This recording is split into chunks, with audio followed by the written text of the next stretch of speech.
Chapter 1000. An imperial edict had already been sent to Shuzhou. Shuzhou would become the fief of His Highness Jiang of Silla. In the future, all the financial and military affairs of Shuzhou would be decided by His Highness Jiang of Silla. They only needed to report it to the imperial court. The former provincial governor of Shuzhou was recalled by the imperial court, and the other assistant officials stayed. The new provincial governor would be appointed by His Highness Jiang of Silla. This almost made the whole of Shuzhou independent and had very little contact with the imperial court. It could be said to be a pioneering act that had never happened since the founding of the country. Of course, it was also unprecedented in the history of the Jing kingdom that a foreign minister could be conferred the title of king. Based on these 2 points, it could be seen that His Majesty trusted His Highness Jiang of Silla. Shuzhou had a new master, so the local officials naturally had to be more careful. After all, before this, they had learned all kinds of legends about His Highness Jiang of Silla. 2 days ago, people from Jiang of Silla's mansion arrived in Shuzhou. These days, they had been waiting anxiously. Now that His Highness Jiang of Silla had finally arrived, the ignorant county magistrate of Yong County was so daring. The chief official of Shuzhou and Sima Sheng wanted to tear him apart. The person in front of them was a close friend of His Majesty and Princess Fuzheng, the powerful His Highness Jiang of Silla. How could he frame Jiang of Silla as a bandit? Seize this criminal official for me. The chief official of Shuzhou turned around and said. Immediately, soldiers picked up County Magistrate Zhang, who had collapsed on the ground. Your Highness, please spare my life. Please spare my life. County Magistrate Zhang wanted to kneel down, but he couldn't. He could only look at Jiang of Silla with desperate eyes and said loudly, Your Highness, please spare my life. A county magistrate colluded with a bandit and wantonly framed a good person. It was enough to show how arrogant and corrupt the officials in Shuzhou were. He waved his hand and said, Take off his official robes and take him to the market. Whether he will be spared or not, the people will have the final say. The chief clerk of Shu State bowed and said, Understood. From today onwards, His Highness Jiang of Silla will be the new master of Shu Prefecture. In Shu Prefecture, his words are equivalent to an imperial edict. Your Highness, Jiang of Silla. Wang Cheng's face was pale. He walked over and said with a trembling voice, I didn't know Your Highness's identity. I have offended Your Highness in the past 2 days. Please forgive me. Those who don't know are innocent. He shook his head and said, I haven't thanked you for your care along the way. Do you have time? I'll treat you to a drink. Hearing this, Wang Chong was stunned. From the beginning, he could no longer treat the young man in front of him as the Li brothers who could drink tea and chat with him. One was just a lowly escort, and the other was the most powerful Jiang of Silla. His Highness Jiang of Silla was actually inviting him to a drink? Old Fong walked over, put his arm around Wang Cheng's neck, and said, You're like a woman. After drinking this wine, we'll be real friends in the future. If you encounter any difficulties in Shuzhou in the future, I'll protect you. Wang Chong naturally knew that this was a blessing that could not be obtained in several lifetimes. He bowed and said, Then, thank you very much, Your Highness Jiang of Silla. County Magistrate Zhang was dragged away. The minister of Shuzhou walked forward, pointed to the government runners in the yard, and asked, Your Highness, how should we deal with these people? The person in charge of the government was County Magistrate Zhang. These people were also following orders, so it was impossible for them to be punished as severely as him. Li thought for a moment and said, Each of them will be flogged 10 times as a punishment. If they do evil again in the future, they will not be forgiven easily. Thank you, Your Highness. Thank you, Your Highness. The government runners immediately knelt on the ground and kowtowed like pounding garlic. Even if they would be flogged, they did not dare to resent His Highness Jiang of Silla at all. The others also had time to raise their heads and quietly look at His Highness Jiang of Silla. In the past 2 years, they had heard a lot about Jiang of Silla. Today was the first time that they saw this legendary figure. They only felt that although he was so young, he had a bearing that was different from ordinary people a little girl skipped into the county government. Looking at Li, she said in a crisp voice, "Brother, Sister Rui said that if you don't go back, your food will be eaten up by Sister Rui." After saying that, she skipped out again. Li's expression changed. He hurriedly chased after her and said, "Ask her to leave some for me." Seeing the figure disappear outside the door in an instant, the people were stunned for a moment. Once again, they felt that His Highness Jiang of Silla did have a bearing that was different from ordinary people. The people in Yong County were a little uneasy today. The sergeants guarding the city hurried over and surrounded the county government. Although they did not know what had happened, the situation at that time looked extremely serious. Something big must have happened. It turned out that something big had indeed happened.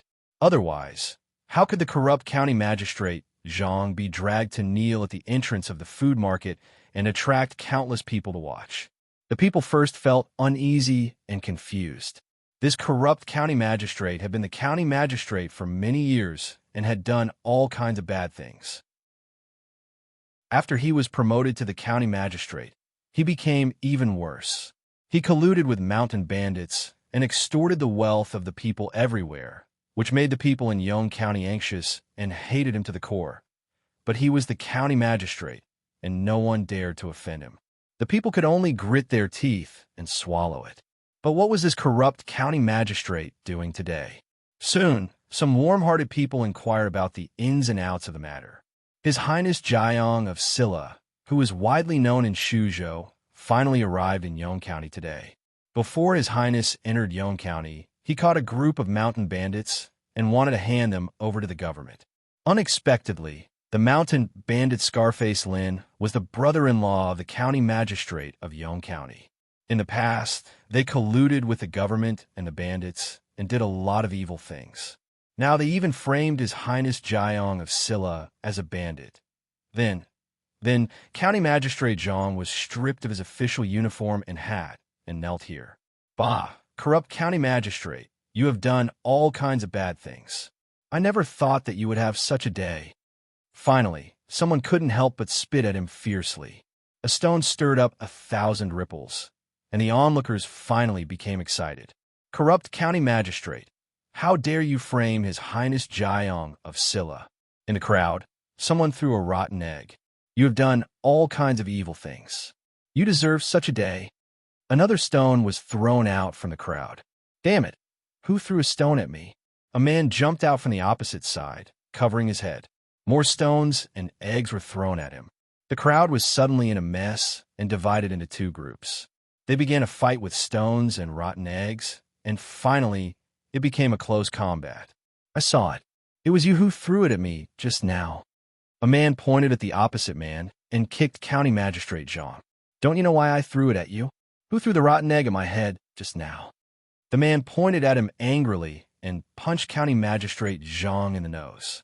The crowd rushed over and soon drowned County Magistrate Zhang. Seeing that the situation was not good, the soldiers next to him immediately stepped forward to stop them. When County Magistrate Zhang was dragged out, his head was bleeding, his face was swollen, and he was out of breath. A man in armor changed his expression and immediately said, "Go and get a doctor." The former king of Shu's mansion was now the temporary mansion of Jiang of Silla. Since they had just arrived in Shuzhou, there were still many things to deal with. After eating, Li Yi did not delay for long. He met some senior managers who had stayed in Shuzhou in the past 2 years. "Your Highness, we have subdued almost all the bandits around us. If we go further in, there's still 2 more difficult to deal with. I am afraid that the loss will be too great, so I dare not act rashly." At this time, in front of Li Yi, a shiny bald head was shaking rhythmically. Li Yi nodded and said, "I know what you have done the past 2 years. You have done a good job. As for the future, we will take our time to think about it." The bald head's face showed excitement and said, "Your Highness, this time we must kill them all." Wang Chong stood at the door in a daze, only feeling that the bald head inside was particularly familiar. He soon remembered where this sense of familiarity came from. Once when they were escorting a convoy, they encountered a large group of bandits. When the entire escort team was almost destroyed, it was this bald head who saved them. There were also bandits, but they were bandits who specialized in robbing bandits. This bald head appeared here. It seemed that he was a subordinate of His Highness Jiang of Silla. So, it turned out that His Highness Jiang of Silla did not lie to him. He suddenly felt that his mind was a little confused and needed to be sorted out. Chapter 1001. With our current strength, it's not impossible to unite all the forces in the French. But if we fight them head-on, many of our brothers will die. It's not worth it. The bald man named Wang Wei scratched his head.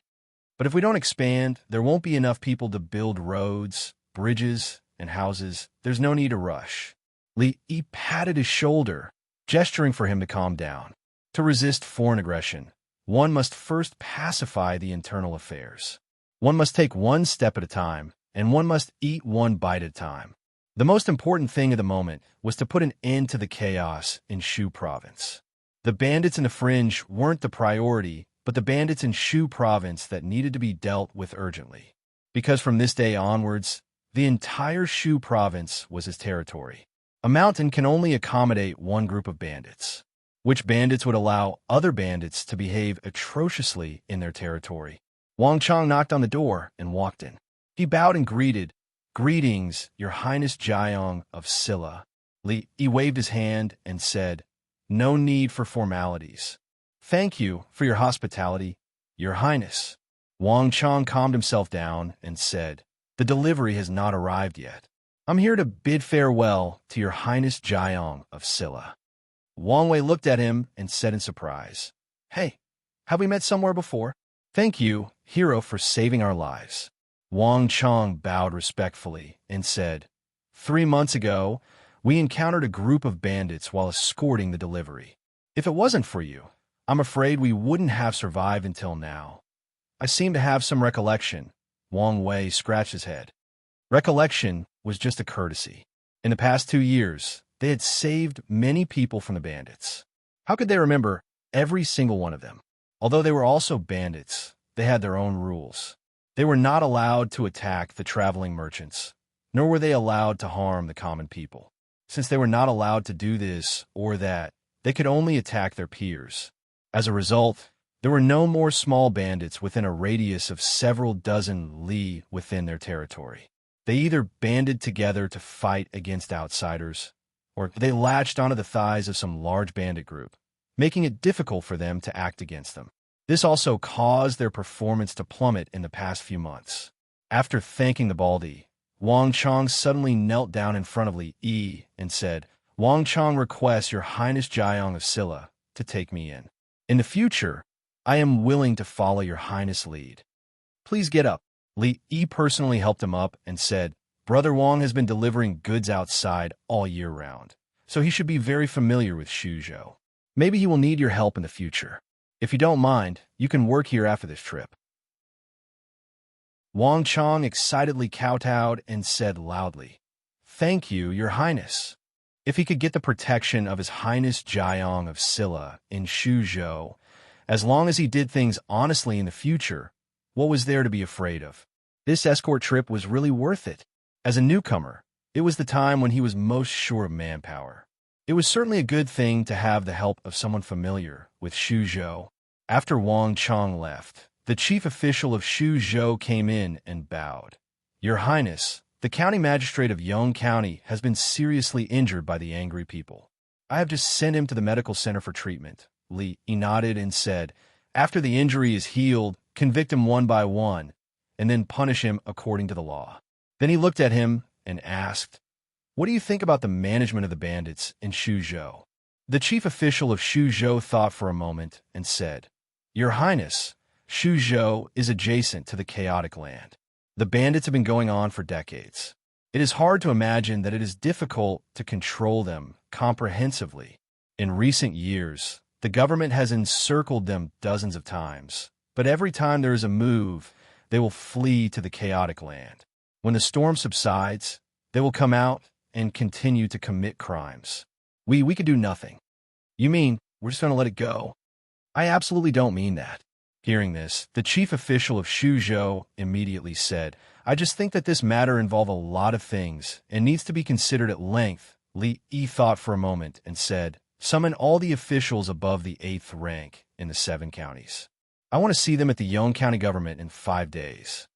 Although he did not know why His Highness summoned the officials of Shuzhou with such great fanfare, the chief official of Shuzhou immediately bowed and said, Yes, Your Highness. If he wanted to develop Shuzhou, he had to solve the problem of corrupt officials and bandits first. Li already had a plan in mind. Then he suddenly turned around and picked up Yongning, who was quietly approaching him from behind. He gently pinched her nose and said, You are getting worse and worse. You want to sneak attack me again? Yongning said with some frustration, I was discovered by my brother again. Recently, Yongning had been learning martial arts from Mississippi Liu. Of course, she was only learning some basic things now. She was young and had strong adaptability. Moreover, she had Mississippi Liu to teach her, and there were 3 supreme masters at home who could consult her at any time. It was likely that when she grew up, there would be another independent heroine in Wulin. Li Yi helped her tidy up her messy hair and said, You are still too young. When you grow up, your brother won't be able to discover it. Sister Rui also said the same. Yongning nodded vigorously and said, She said that my brother is the laziest and always doesn't practice martial arts. If I work hard to learn martial arts, when I grow up, my brother will not be my opponent. A few black lines appeared on Li Yi's forehead. She actually talked bad about him to Yongning when he was not there. This Rui was too outrageous. Li looked at her and asked, What else did she say? She also said that when that time comes, I will be able to spank my brothers but like her. Yongning hugged his neck and said, I can't bear to spank my brothers, but I want to learn martial arts well so that I can protect my brother in the future. Although Yongning was still protecting him as usual, Li Yi had enough vigilance in his heart. Yongning was still young and pure like a piece of white paper. What she would become in the future depended on how they smeared this piece of white paper. Li Yi wanted to smear it carefully himself, so he naturally would not worry. Girls were always likable. In terms of likability, even Li Duan could not compare to her. Drunken Mo taught her how to draw and dance. Ruoqing taught her how to read and play musical instruments. Rui told her stories and treated her like a daughter. They had all added some color to this piece of white paper. However, if Mississippi Liu had to add a few strokes on this piece of paper from time to time, things would not be good. One Liu Rui was enough in the family. There must not be another Rui. Li Yi pinched her little face and said, Cinny, you must remember to listen to Sister Rui more in the future. Listen to Sister Ruoqing and Sister Drunken Mo more. Also, remember to stay away from Sister Yongning blinked her eyes at him and asked, Why? Li looked at her and guided her patiently. Because Sister Rui always spanked my brothers, but anyone who spanked my brothers but is a bad person. Yongning looked at him, then looked behind her and asked, Sister Rui, is brother right? Li Yi was stunned. Then he gently flicked her forehead and said, Little girl, when did you learn to lie? It's wrong to lie. Remember, don't lie in the future. A cold voice came from behind him. Lying is wrong, but is it right to speak ill of people behind their backs? Chapter 1002. What bad words? Li turned to look at Mississippi Liu and asked in surprise, When did you come, Rui? Not too early. Mississippi Liu hugged her sword and said, When you asked Cinny to stay away from me. Li waved his hand and said, You're kidding. Why would I say something like that? Sister Rui spanked brothers, but... Yongning looked at him and reminded, Brother said that those who spanked others were bad people, so Sister Rui is a bad person. Kids shouldn't listen to what others say. Li looked at her and said seriously, Spanking is a sign of affection and scolding is a sign of love. A family should love each other. If Cinny is disobedient, Sister Rui will spank Cinny's but too. That's also a sign of love. Yongning immediately covered her butt and took a few steps back. She looked at Mississippi Liu and asked, Then Sister Rui spanked brothers but because he was disobedient? Li thought to himself that kids were so naive. Mississippi Lou spanked him not because he was disobedient, but because he asked for it. Yongning looked at Rui and said pitifully, Cinny will be obedient. Sister Rui, please don't spank Cinnies, but okay? Spanking is a sign of affection and scolding is a sign of love. Mississippi Lou held her sword with one hand and held Li Yi's shoulder with the other. She said, let's go over there. Let me love you. Li Yi wanted to move her hand away. He shook his head and said, there's no need for that. I'm your brother-in-law. It's not good for others to see, no matter how much strength he used. The hand on his shoulder did not move at all. Mississippi Lou smiled and said, you're welcome. We're a family, so we should love each other. Spanking is a sign of affection and scolding is a sign of love. Yongning stood where she was and watched the two of them enter another courtyard. She mumbled, is Sister Rui spanking brother because she loves him? Your sister Rui spanked your brothers, but not because she loved your brother, but because your brother loved her. Fong, who was squatting at the door, shook his head and looked at her. You're still young. You'll know these things when you grow up. While Mississippi Lou was doting on Li Yi in the courtyard, the chief officer of Shu province had just entered the provincial governor's mansion. Obviously, as soon as he arrived in Shuzhou, he encountered bandits and saw the collusion between the Yongzhou county magistrate and the bandits. His Highness Jiang of Silla was really angry, and he was determined to eliminate the bandits in Shuzhou. It was good that His Highness Jiang of Silla had such thoughts, but he had been in Shuzhou for many years. No one knew better than him how serious the bandits in Shuzhou were. Not to mention the fact that there were as many bandits as there were hairs on a cow. It would take a lot of manpower and resources to completely eliminate them. He also didn't know if the county magistrates could afford it. Just talking about the collusion between officials and bandits. The yamen was a den of bandits and a protective umbrella for some bandits. This was a huge obstacle to this matter. The various yamens in the 7 counties of Shuzhou were more or less involved in this kind of thing. When His Highness Jiang of Silla issued the decree, the people below responded passively for various reasons. Just like the previous times when they tried to suppress the bandits, it was impossible to achieve any results. His Highness Jiang of Silla would lose face if he failed to suppress the bandits. He might vent his anger on them. There was currently no provincial governor in Shuzhou. As the chief officer, he was temporarily in charge of all affairs. Naturally, he wanted to be promoted to a higher position. If he messed up this first task and angered Jiang of Silla, it would not be a good thing. Putting aside the success of suppressing the bandits for the time being, Her Highness had ordered that all officials of the 7th and 8th rank and above should appear in the Yong County government 5 days later. He had to handle this matter properly. As soon as he entered the magistrate's office, he ordered the advisor who came to greet him, send someone to send a message to the other 6 districts immediately. Inform all officials above rank 8 to appear in the Yong County Magistrate's office within 4 days. This is an order from King Jing. Anyone who disobeys will be severely punished. The advisor immediately nodded. Yes, Your Excellency. I will arrange it immediately. In addition to Yong County, there were 6 other counties under the jurisdiction of Shu Province. Because of their remote location, the areas of these counties were much larger than ordinary counties. However, if one rode a fast horse from Yong County to the farthest county, Ji County, it would take them a day to get there. Ji County Yamen. The magistrate of Ji County had just sent off the messenger from Yong County. When he walked back to the Yamen, his expression was a little ugly. This Jiang of Silla had only arrived in Shuzhou for a day. Why did he want to summon everyone? What was he planning? He had just asked the messenger indirectly. This time, Jiang of Silla had summoned all the officials of the 8th rank and above from the 7 counties to discuss the suppression of the bandits. If the bandits in Ji County were really suppressed, he would lose his most important source of income. How would he be able to marry a 7th concubine? Your Excellency, don't worry. When the king of Shu was still alive, he also suppressed the bandits a few times. Over the years, he has suppressed the bandits many times. Beside him, a man with a goatee said with a smile, different situations call for different actions. If they want to suppress the bandits, we just have to cooperate. As for whether or not we can succeed, That will depend on the will of the heavens. You don't know.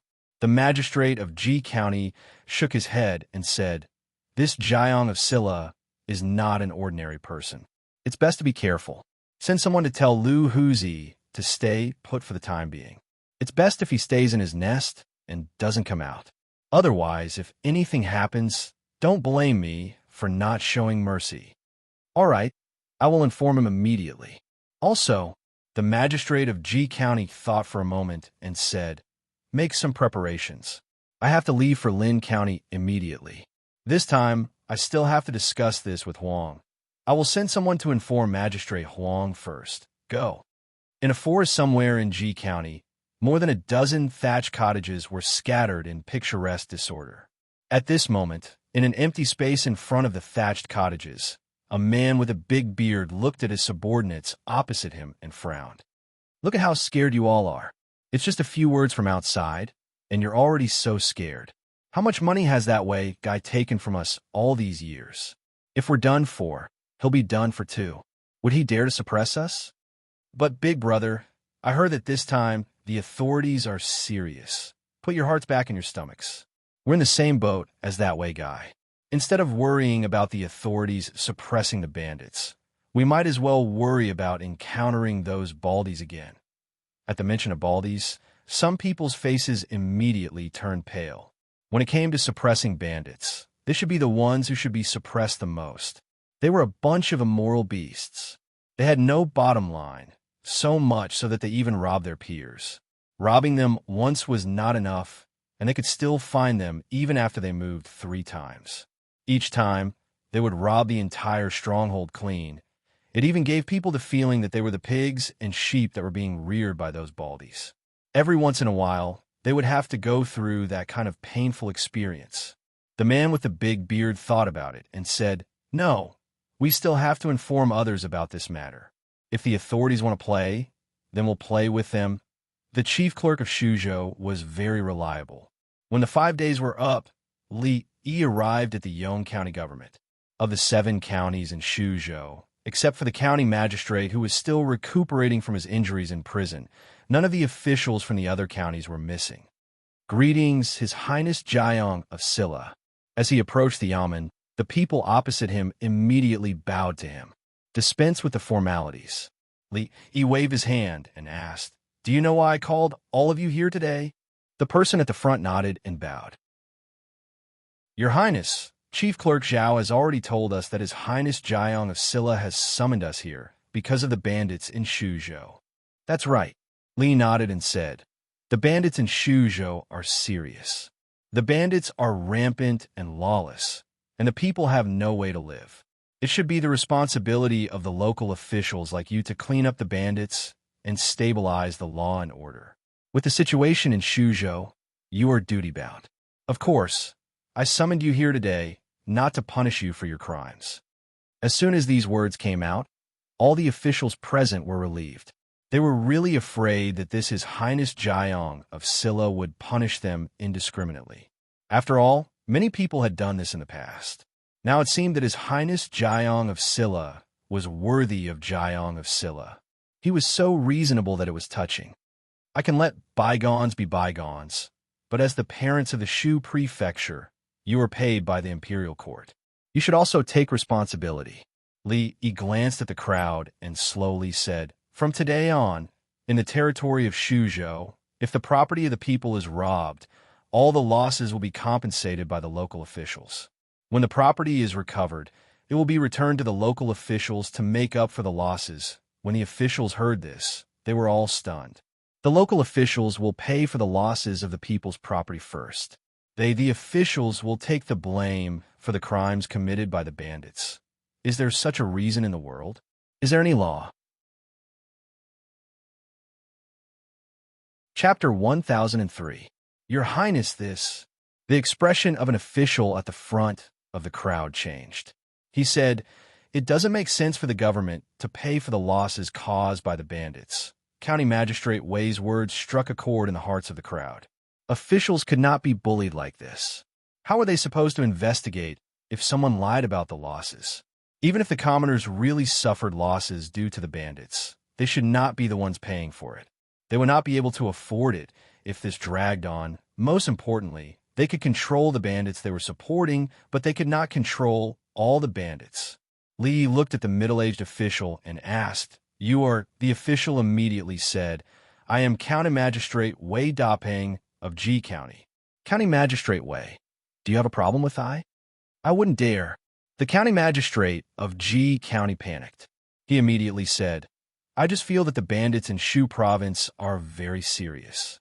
Although the government is also responsible, there has never been a precedent of officials paying for the losses of the commoners. I'm afraid it's not appropriate. We should consider this matter at length." What do you mean by at length?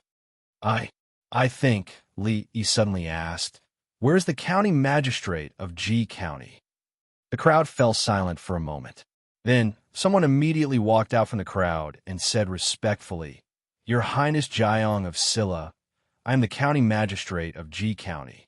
From now on, you are the County Magistrate of G County." Li said to him. He pointed to the County Magistrate of G County and said, "Arrest Wei Dapeng. As a County Magistrate, you have been passive in suppressing the bandits. I suspect that you are in cahoots with the bandits of G County. You will be dealt with after the investigation." Two armored guards immediately stepped forward and arrested the County Magistrate of G County. The County Magistrate of G County was stunned. His expression changed drastically as he immediately said, Your Highness, I've been wrongly accused." Wrongly accused? Li looked at the newly promoted County Magistrate of G County and asked, "He says he has been wrongly accused. What do you think?" "Your Highness, I don't." The County Magistrate of G County thought for a moment and suddenly bowed. "Your Highness Jiang of Silla, I have a report. The former County Magistrate of G County, Wei Dapeng, colluded with the infamous bandit Lu Huzi of G County and allowed Lu Huzi and his men to commit crimes in G County.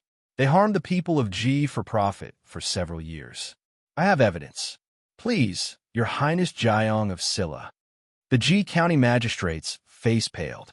He pointed at Qin Yi and stammered, "Why, you're slandering me." His voice became softer and softer, and his face turned ashen. He did not expect King Jing to act so decisively and take him down at the slightest disagreement.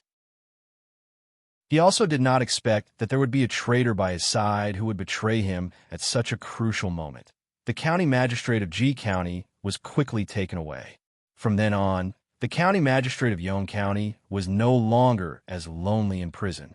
The County Magistrate of G County was quickly taken away. From then on, the County Magistrate of Yong County was no longer as lonely in prison. Li glanced at the crowd and asked, "Does anyone else think what I said was inappropriate?" More than 20 officials looked around. After a moment, they bowed at the same time and said in unison, "Your Highness is wise."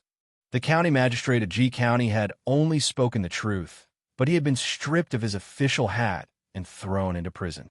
Who would dare to say anything else? Who would dare to object? Jiang of Silla was obviously not as kind as he looked. He had only been in Shuzhou for a few days, and 2 county magistrates had already been taken down. Who knew if they would be next? Li shook his head and said, "It's okay. If there are any problems, we can discuss them together. Only with discussion can we make progress. Speak freely. I won't blame you." One of the officials thought for a moment and carefully stepped forward. He said, "Your Highness Jiang of Silla, you are I?" The official subconsciously wanted to answer, but he seemed to have thought of something. His expression changed, and he suddenly clutched his stomach. He said, "I have an unbearable stomach ache. Can I go to the toilet first? People have 3 urgent needs." "Go."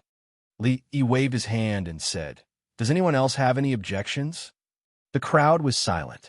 If it had not been for what had happened just now, they might have thought that His Highness Jiang of Silla was reasonable and open-minded.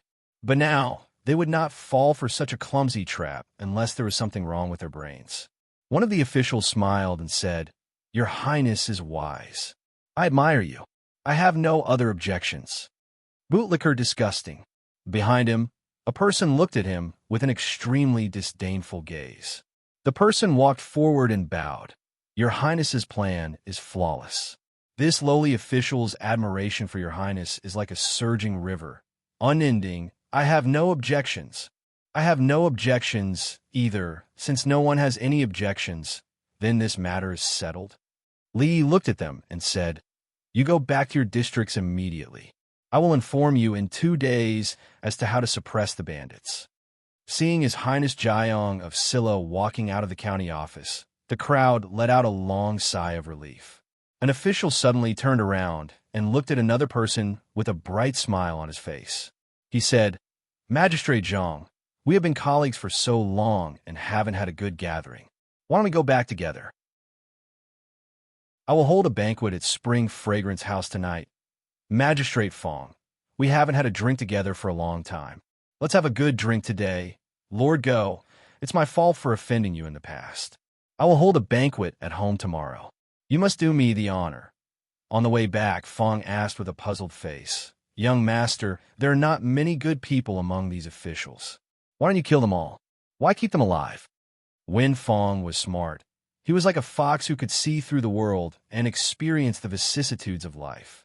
When he was stupid, he was like a stupid fox. When they first arrived in Shuzhou, the biggest problem they faced was that there was no one they could use. To replace all the officials in Shuzhou was a simple matter for him. But after replacing them, would he let Fong be the county magistrate? These people could pass through layers of selection in the imperial examination and sit in the position of county magistrate. Which one of them did not have some real ability? Moreover, they had been in Shuzhou for many years. No one knew everything about Shuzhou better than them, and no one was more suitable to sit in this position than them. Of course, the premise was that they were obedient. This time, the removal of the county magistrates of Yong County and Ji County should give them peace for a while. In the future, things could be done step by step. They could not be rushed. He looked back at Fong and said, "Go get Wang Wei for me." Not long after, a bald head appeared in front of Li Yi. Wang Wei scratched his head and asked expectantly, "Your Highness, what can I do for you? Don't you need people to repair roads and build houses?" Li Yi thought for a moment and said, "Put the matter of the fringe aside for now. I will leave the bandits in Shuzhou to you this time." Wang Wei was stunned for a moment, then exclaimed in joy, "We can move out on a large scale. Just pick 100 brothers. I will ask the Lu League to help you. This time, none of the bandits in Shuzhou will be left alive. Don't worry, Your Highness." Wang Wei patted his chest, his eyes glowing. "How can we let these small fries mess around in our territory? This time, we will rob them along with their money. After feeding them for so long, it's time to pull in the net." Chapter 1004. The county magistrate of Yong County was convicted of colluding with bandits, taking bribes, misappropriating public funds for personal use, and accepting bribes, a total of 18 crimes. He was dismissed from his post, his property confiscated, and sentenced to exile. The county magistrate of Ji County allowed bandits to commit crimes and colluded with officials and bandits. He was also dismissed from his post and detained. His fate would not be any better than that of the county magistrate of Yong County. As soon as the news spread, many people in the 2 counties applauded and cheered. As the parent officials of the 2 counties, not only did they not uphold justice for the people, but they colluded with bandits to bring harm to the people, causing unrest in the areas under their jurisdiction. The people were full of complaints. They only had themselves to blame for what happened today. It was also what the people of the 2 counties had been looking forward to for a long time. All of this was thanks to His Highness Jiang of Silla, who had just arrived in Shuzhou not long ago. As soon as he arrived in Shuzhou, he arrested 2 corrupt officials in a thunderous manner. He also strictly ordered the local authorities to arrest bandits and maintain law and order, returning Shuzhou to a clear and bright sky. In just 2 short incidents, he had won the love and support of the people of Shuzhou in a very short period of time. Compared to the king of Shu, who only knew how to plunder the wealth of the people and harm the people, Jiang of Silla was undoubtedly thousands of times better. Even when comparing the 2 of them, people would feel that it was an insult to His Highness Jiang of Silla. They were both kings, but why was there such a huge difference between them? They had been looking forward to such a wise ruler for many years. Their days in the future should be much better. The people were in a good mood, and their faces were full of smiles. During their leisure time, the topic of conversation would always be His Highness Jiang of Silla, who was praised by countless people. It was said that he was handsome and had a jade-like appearance. He was one of the most handsome men in the world. It was said that he was brilliant in literature and could speak eloquently. He was recognized as the #1 scholar in the Jing Kingdom. It was said that he was skilled in martial arts and was a hero of the world who was skilled in both literature and martial arts. He was refined, humble, and wise. When dealing with bad people, he was decisive, resolute, and merciless. He was His Highness Jiang of Silla. He was such a noble and pure person.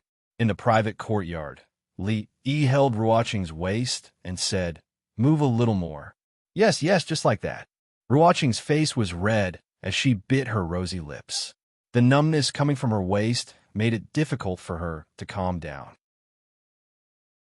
Correcting Ruoqing's movements, he walked over and patted drunk Mo's, but, saying, "You need to perk up a little more here. Practicing martial arts is just like you guys dancing.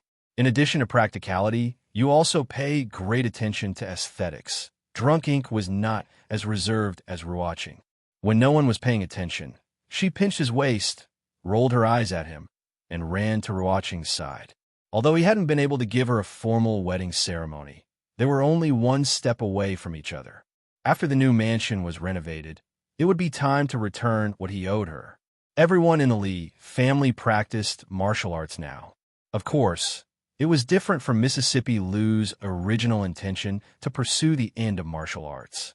Yongning wanted to learn martial arts well, so that she could protect him in the future. Drunk Mo and Ruoqing wanted to practice martial arts because they heard that practicing that kind of martial arts could delay aging and maintain eternal youth. Few women could resist the temptation of these words. Of course, Li Yi also hoped that they could learn a little martial arts. On the one hand, they could protect themselves, and on the other hand, they could strengthen their bodies and prolong their lives. Their bodies were weak, and he did not expect them to practice martial arts well like Mississippi Lu to bully him every day. As long as they could have some ability to protect themselves and strengthen their physique, Li Yi would be satisfied. If, walking to Mississippi Lu's side, he had just raised his hand when she looked over. Li Yi immediately waved his hand and said, "Rui, your movements are very standard. There's no need to correct me at all." Yongming's horse stance was already very stable. She was still at the stage of practicing the basic skills, so her movements were not very standard. Li Yi stood opposite her, made a standard horse stance, and said, "Look, horse stance like me." "What do you mean like you? Don't lead the children astray." Mississippi Lu walked over from behind, pressed his shoulder, and kicked his butt, saying, "Press your butt down a little more, a little more." Li Yi rubbed his butt and whispered, "Can you be gentler? Gentler?" Mississippi Lu looked at him and said, "Why don't we go to the yard next door, and you tell me how to be gentle?" It was better not to go to the yard next door. It was a public place, and people would gossip if they saw it. More importantly, he could not bear Mississippi Lu's gentleness and love. Li Yi shook his head, looked at Yongning, and said, "Remember, you have to listen to Sister Rui. Press down a little more." In a small yard, Third Miss Chun poured a cup of tea for him and asked softly, "How are things going recently?" Li nodded and said, "Everything is going well. Some things can't be rushed, so let's take one step at a time." Beating corrupt officials and eliminating bandits was the first step to governing Shuzhou. The fall of the two county magistrates of Yong County and Ji County served as a warning to others. All the government offices in Shuzhou were extremely responsible and serious about suppressing bandits.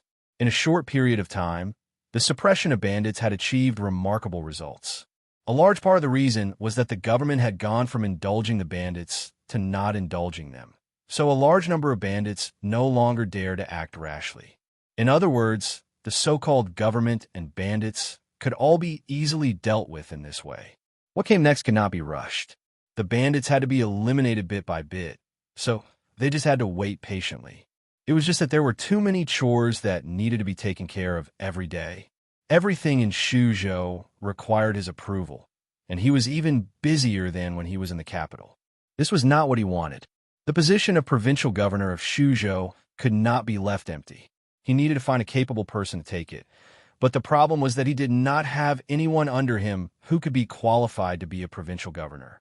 Should he ask Li Xian to send a reliable person over when he wrote a letter next month? Lift your foot. Chun Chong held a broom in his hand and swept along the way. He glanced at Li Yi and said indifferently, "The third mistress did not ask him to arrange too many servants here." Even the dignified Chun Chong now had to occasionally do some sweeping and desk work. "You have done well on this matter," Chun Chong said casually as he swept. "Most of the bandits in Shuzhou are raised by the government. As long as the government does not condone them, half of the bandits will be gone."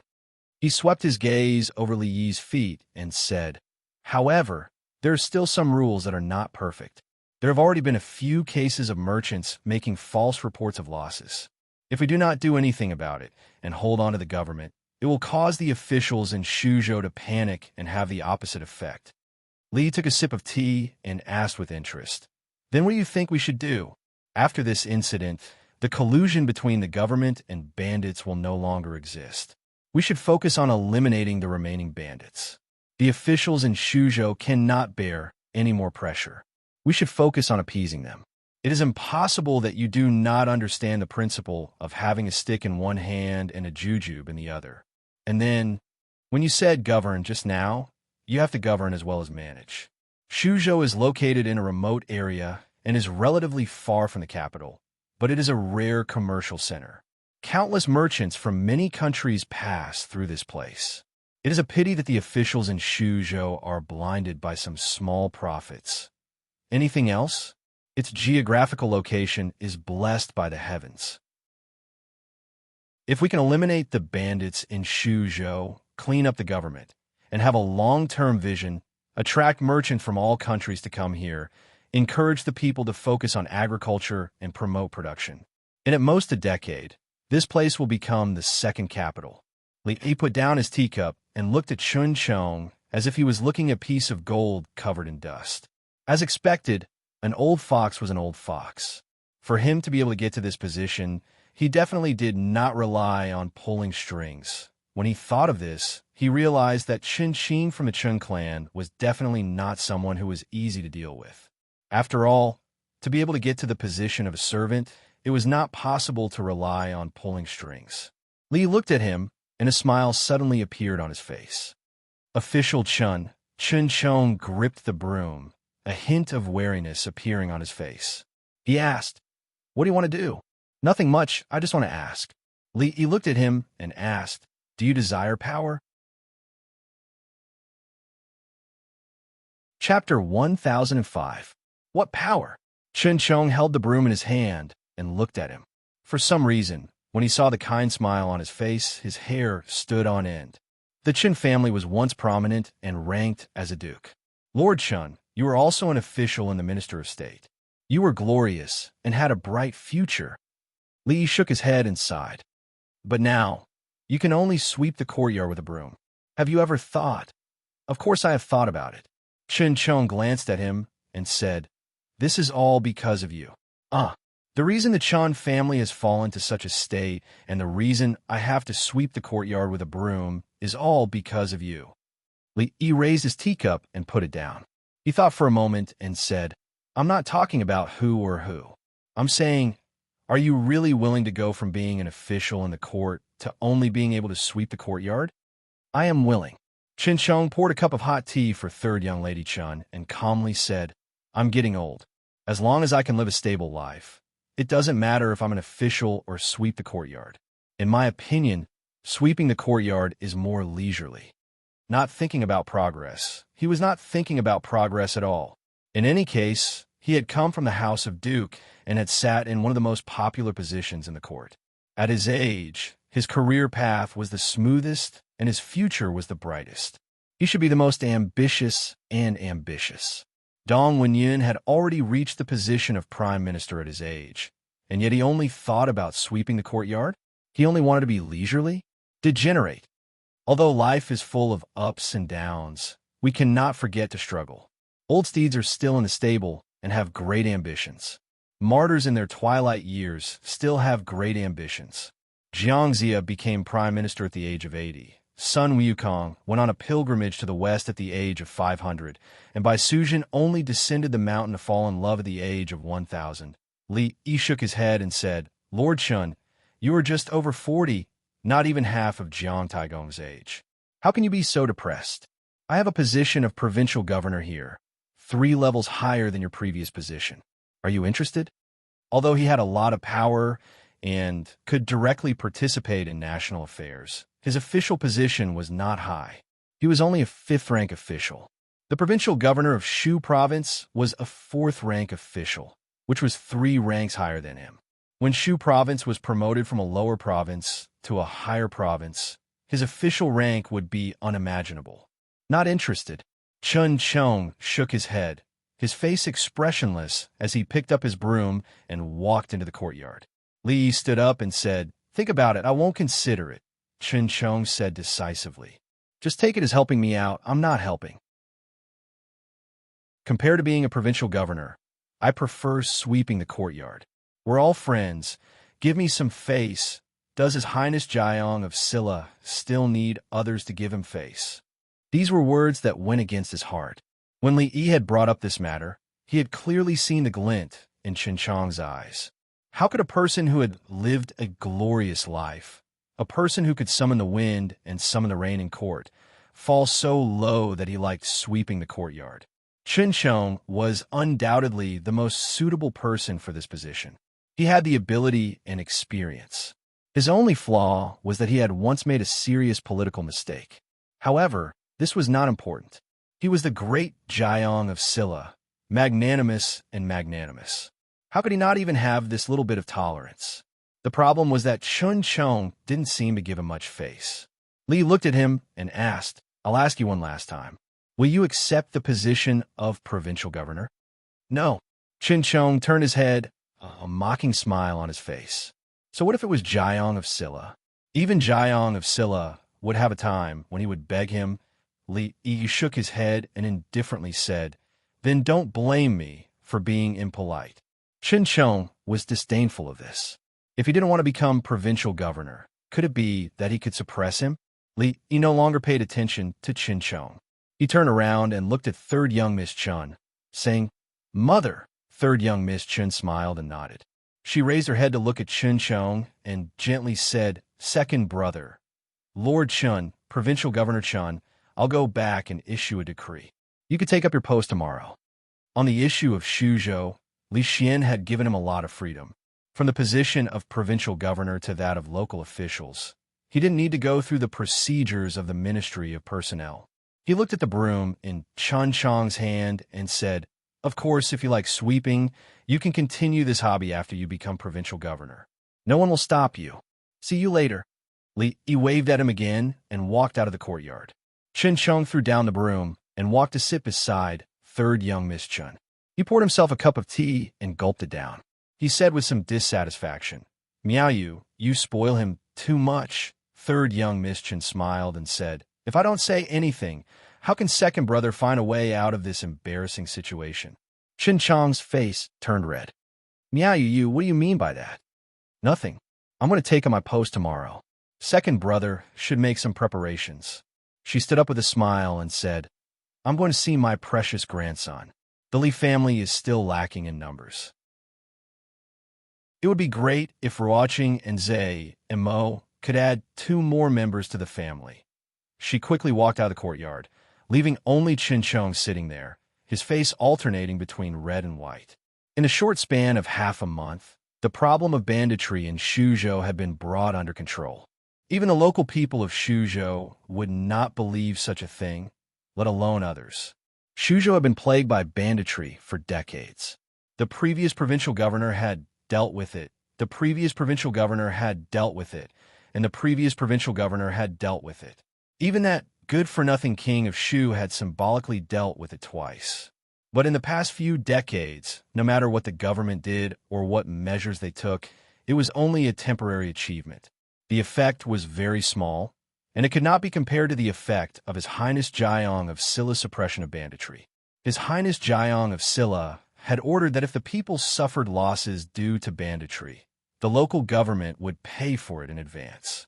Everyone knew that in these days, the government was a den of banditry. Just this rule alone had eliminated half of the banditry in Shuzhou. Of course, there were also people who took advantage of the situation. A few people with bad intentions took the opportunity to falsely report their losses to the government. After being found out, they were severely beaten dozens of times. They were unanimously spurned by the people, and such things rarely happened again. The situation in Shuzhou had really changed a lot recently. In the past, people in Shuzhou would be in danger of encountering banditry even if they walked on the official road in broad daylight, let alone walking at night. Now, when banditry walked on the mountain road in Shuzhou, they had to worry about whether there were soldiers lying in ambush in the bushes beside them. When they saw pedestrians walking alone, they had to think carefully about whether they were bait thrown out by the government or a hero with unparalleled martial arts skills, using himself as bait and waiting for them to walk into the trap. For a moment, the banditry in Shuzhou was in a state of panic, and everyone was in danger. They could not live on like this anymore, in a mountain village in G County. A thin man rushed into a room and said to the one-eyed man, sitting in a seat in panic, "Big brother, bad news. We've been surrounded." "What?" The one-eyed man immediately stood up and said angrily, "We haven't done business for a few months. Do the government have nothing better to do? Why are they here to cause trouble for us?" The thin man panted and said, "No, it's not the government." "It's not the government?" The one-eyed man sat down again and asked, "Then is it Wang Er Matzi or Li Er Guzi who came to snatch our territory? Did these two F***ers eat bear's heart and leopard's gall?" The thin man patted his chest and said, It's not." The one-eyed man suddenly slammed the table and said angrily, "It's not this and it's not that. Who is it? Finish it all at once."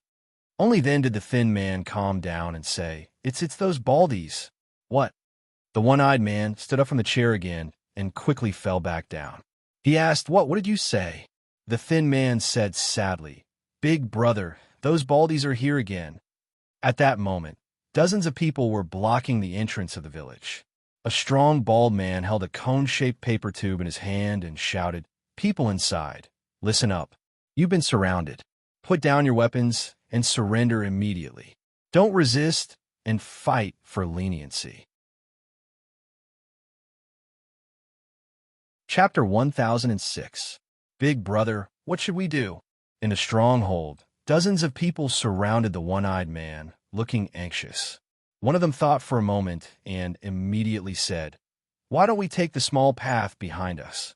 The one-eyed man shook his head and said in a low voice, "Have you forgotten what happened last time? That small path must be blocked by them now." Many of them trembled when they heard that. Last time, a few of them had tried to sneak away from the small path behind them when those people came in from the front. In the end, they were beaten half to death and hung from trees for several hours. Another person gritted his teeth and said, "Then we'll fight them. At most, we'll fight to the death." Fight to the death. The one-eyed man looked at him and asked, "Do you think we have the ability to do that? Have you forgotten what happened the last time?" As soon as he said that, everyone's faces showed a look of horror. The last time, which was the first time those baldies had come, dozens of people from the stronghold had charged at them, but they had been beaten by 3 people until they could not even get up. Their fists and feet were so fast that they could not even see them clearly. The baldies were not the scary ones, but the people they had brought with them. They could not beat them, nor could they run away. What else could they do? Wait for death? Don't panic. The one-eyed man said in a low voice, "If they want to rob us, it doesn't depend on what they want, but what we have. We haven't opened for business for a few months. Tell me, what else do we have in our stronghold?" As soon as he said that, everyone suddenly understood. That's right. Big Brother is right. We have nothing. What are we afraid of? The market had not been good for the past few months, and they had not even opened for business. In the past month, the government had been suppressing the bandits, so they did not dare to act rashly. Now that the stronghold was about to run out of food, and there was not even rice in the porridge they ate every day, what did they have to be afraid of? Those people could not rob them, but they would not rob them, right? After dealing with them twice and exchanging information with their peers nearby, they already knew that these baldies were very principled. They only robbed and did not kill. If they obediently handed over their belongings, they would not even hurt them. The stronghold was poor and did not have anything, so they could not be blamed. Big Brother was Big Brother after all. He saw through the essence of the matter at a glance. The bandits immediately felt a sense of respect for the one-eyed man. The one-eyed man looked at the crowd and said in a deep voice, "Keep your eyes open later. If anyone causes trouble for me, they will be punished according to the rules of the stronghold. People inside, listen up. You've been surrounded. Put down your weapons and surrender immediately. Don't resist. Fight for leniency." Outside the village, a baldy looked at another baldy who was holding a paper tube and said enviously, "You've been shouting for a while. Can you let me shout for a while?" All right. The baldy handed the paper tube to his companion and shook his head. "Look at your useless look, Lee." Baldy took the paper tube and took a deep breath. Just as he shouted out a single word, the village gate opened from the inside. His face flushed red as he clutched his chest. Fine beads of sweat appeared on his forehead, and his eyes looked like they were about to spit fire. Dozens of bandits stood in 2 rows and walked out of the stronghold. The one-eyed man who was walking in front turned his head and looked behind him. Everyone immediately bowed and said loudly, "Greetings, big brothers." The one-eyed man walked in front of the baldy who was holding the paper tube and said respectfully, "Heroes have arrived. Please come in. Please come in." Although they came here to look for trouble, they couldn't hit a smiling person. This person was smiling so brightly. No matter how unhappy he was and how sullen he was, he couldn't make things difficult for him at this time. Baldy glanced at these people and walked into the stronghold with large strides. After everyone walked into the stronghold, he turned his head and looked at the one-eyed man. "Do you know? Yes, we all know." The one-eyed man nodded his head fiercely. He looked behind him and said, "Why aren't you moving the things out?" One of the bandits immediately ran into the house and carried a bag out, placing it in front of the baldy. After swallowing back the words he wanted to say twice, the baldy patted his chest, calmed down, and asked, "What is this?" The one-eyed man immediately said, "This is the last bit of food left in the stronghold. If you don't mind, please accept it. We haven't eaten for a few months. Life has been hard. There really isn't anything to show filial piety to you." The baldy gasped a few times, stared at him, and said angrily, "Shut up. From now on, you're not allowed to speak." "Why?" The one-eyed man wanted to ask why, but when he saw the baldy start to turn around and draw his sword, he immediately shut his mouth. At this moment, there were already a few people who came back from patrolling the stronghold. They shook their heads and said, "There really isn't anything. There isn't anything." The baldy narrowed his eyes at the one-eyed man and said, "Don't we still have them?" Seeing the baldy's lecherous gaze, the one-eyed man's heart skipped a beat, and he subconsciously covered his butt. "Big brother." He only said 2 words, and the baldy stared at his mouth with an unfriendly gaze. The one-eyed man was stunned, and the expression on his face became even more horrified. He quickly retracted his hand that was covering his butt and quickly covered his mouth. "Take them away." The baldy waved his hand. Immediately, someone walked forward and tied up all the bandits, including the one-eyed man, with ropes. The baldy looked back at them and said, "It doesn't matter if you've taken the wrong path. If you turn over a new leaf in the future, you'll still have a chance to turn over a new leaf." He walked out of the house, turned back, and said, "Move to the next hill." The results of the bandit extermination in Shuzhou were gratifying. The speed and thoroughness of the extermination were unprecedented. Within 2 months, there were no traces of bandits or bandits within the borders of Shu province. It was as if the bandits had vanished into thin air, never to be seen by the people again. Some said that they had forsaken evil for good. Some said that they were driven deep into the mountains to be fed to the wolves. Some even said that they had escaped to the fringe and reclaimed their territory. No matter what happened to them, ever since the founding of the Jing Kingdom, The banditry that had plagued Shu State for decades had finally been completely eradicated. When he first arrived in Shu State, His Royal Highness King Jing, who was deeply loved and respected by the people, strictly enforced the governance of the officials and eliminated the bandits. He single-handedly opened the curtains to a new era. Deep in the fringe, in a mountain somewhere, dozens of houses were scattered all over the place. A man hurriedly ran into one of the houses and said in a panic, "Your Highness, bad news. Bad news." Inside the house, two men were chatting and drinking. The man on the left frowned and looked at him, asking, "What's the matter?" "Your Highness, the people we left in Shuzhou have all been uprooted by the authorities. Not a single one is left." "What?" The man stood up abruptly and blurted out, "How is that possible? Did they find out?" Although he had escaped from Shuzhou back then, he had still left a backup plan there.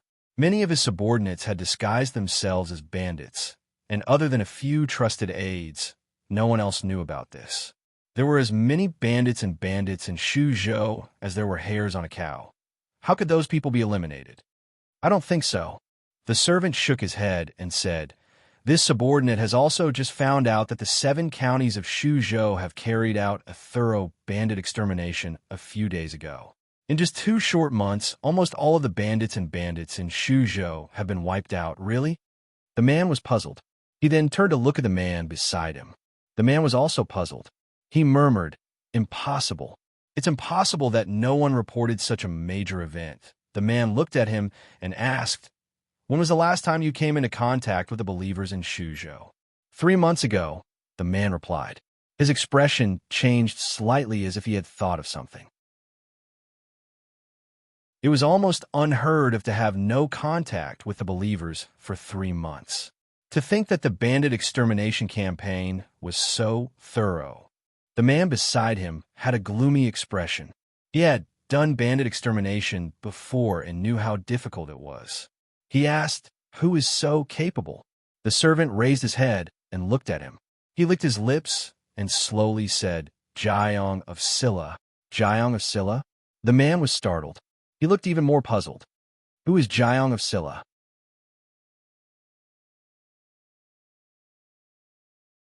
Chapter 1007. Shu Province was the territory of the Jing Kingdom. This Jiang of Silla, who came to Shu Province to exterminate bandits, was naturally a prince of the Jing Kingdom. However, no matter how hard the king of Shu racked his brains, he could not figure out who this Jiang of Silla was. He knew King Qi, King Xin, King Jin, King Ning. He knew all the princes of the Jing Kingdom, except for this Jiang of Silla. How many years had it been since such a title had appeared? Your Highness," the servant stammered. He raised his head and looked at the king of Shu. "Jiang of Silla. Jiang of Silla is Li." The king of Shu stood rooted to the ground. He looked back at the servant with some difficulty and asked, "What did you just say? Jiang of Silla? Who is Jiang of Silla?" The servant pursed his lips and said, "Your Highness, Jiang of Silla is Li. We live in the depths of the Bedlam and do not have access to information." That Li was conferred the title of Jiang of Silla a few months ago. Jiang of Silla, Jiang of Silla. The king of Shu revealed a shocked expression. Then he became a little crazy. "Jiang of Silla, Li. What right does he have? What right does he have to be Jiang of Silla? Are all the courtiers dead? Are all the members of the royal family dead? How could they let such a ridiculous thing happen?" The servant panicked and immediately said, "Your Highness, please calm down." After a long time, the king of Shu finally regained his composure. He lowered his voice and asked, "He is already Jiang of Silla. Why did he come to Shu province?" The servant opened his mouth and said, Your Highness, this." The king of Shu looked at him and said furiously, "What are you stuttering about? Speak." The servant lowered his head and slowly said, Shuzhou is the fief of Jiang of Silla. He has now occupied our former prince's mansion. The first thing he did when he came to Shuzhou was to reorganize the government and vigorously eliminate the bandits in Shuzhou. Shu Prefecture is now his fief, and he even occupied Ai's mansion? The king of Shu fell back onto his chair, staring blankly ahead. Shu Prefecture. That was Shu Prefecture. Not only did Shu Prefecture not belong to the king of Shu, but it had also become the fief of his enemy. He caused him to lose his position as crown prince. He caused him to be like a stray dog. He could only hide in the deep mountains, cut off from news, and face endless pests every day. Wasn't it enough that he caused him to be reduced to this state? Now, he even wanted to invade his fief and occupy his prince's mansion. The king of Shu was trembling with anger. His eyes were bloodshot, and he clenched his fists tightly. He hissed, "Eli, I will not live under the same sky as you. Your Highness, I still have some matters to deal with in the church. I'll be leaving first." The youth surnamed Fong glanced at him and left in a hurry after saying that. He had no time to care about the matter between the king of Shu and Li. Although he had quite a grudge with that person, the most important thing at the moment was to find out what had happened to the believers of the holy religion in Shu Prefecture. According to his calculations, the last time the believers of the holy religion came to report, the news that Li Yi had become the Jiang of Silla should not have reached Shu Prefecture yet. However, 3 months had passed since then. It was impossible for there to be no news of such a major incident in Shu Prefecture. Damn it, what the hell is going on? He cursed and quickly walked out of the courtyard. A man in purple followed closely behind him and asked in a deep voice, "Protector, what happened?" The youth surnamed Fong said coldly, "Who is in charge of the believers in Shu Prefecture? Ask him to come and see me immediately." A moment later, a man in blue knelt in front of him and said in surprise, "Protector, I also found something strange about this matter and was about to go to Shu Prefecture to check it out. The bandits in Shu Prefecture had almost been eliminated. Although there were still some that had slipped through the net and it was difficult to catch them all, it was not a big deal. Even the capital could not maintain absolute security. The daily affairs of Shu Prefecture were handled by the newly appointed provincial governor, Chen Shong. There was no need for him to worry about everything. In terms of governance, there would not be too many problems in a short period of time. The bandits that had been eliminated in the past few days were all sent to the fringe to pave the way. According to Li Yi's plan, he wanted to completely open up a trade route in the fringe. The Qi Kingdom suppressed trade. If the merchants traveling between the two countries passed through the prefectures and prefectures, they would have to pay exorbitant taxes and various fees every time they reached a destination. It was enough to make them lose all their money. That was why so many merchants were willing to take the risk to pass through the fringe instead of using the official roads of the Qi Kingdom. Of course, the premise of all this was to completely solve the problem of chaos in the fringe. This matter had not reached the most urgent point yet, so there was no need to rush it.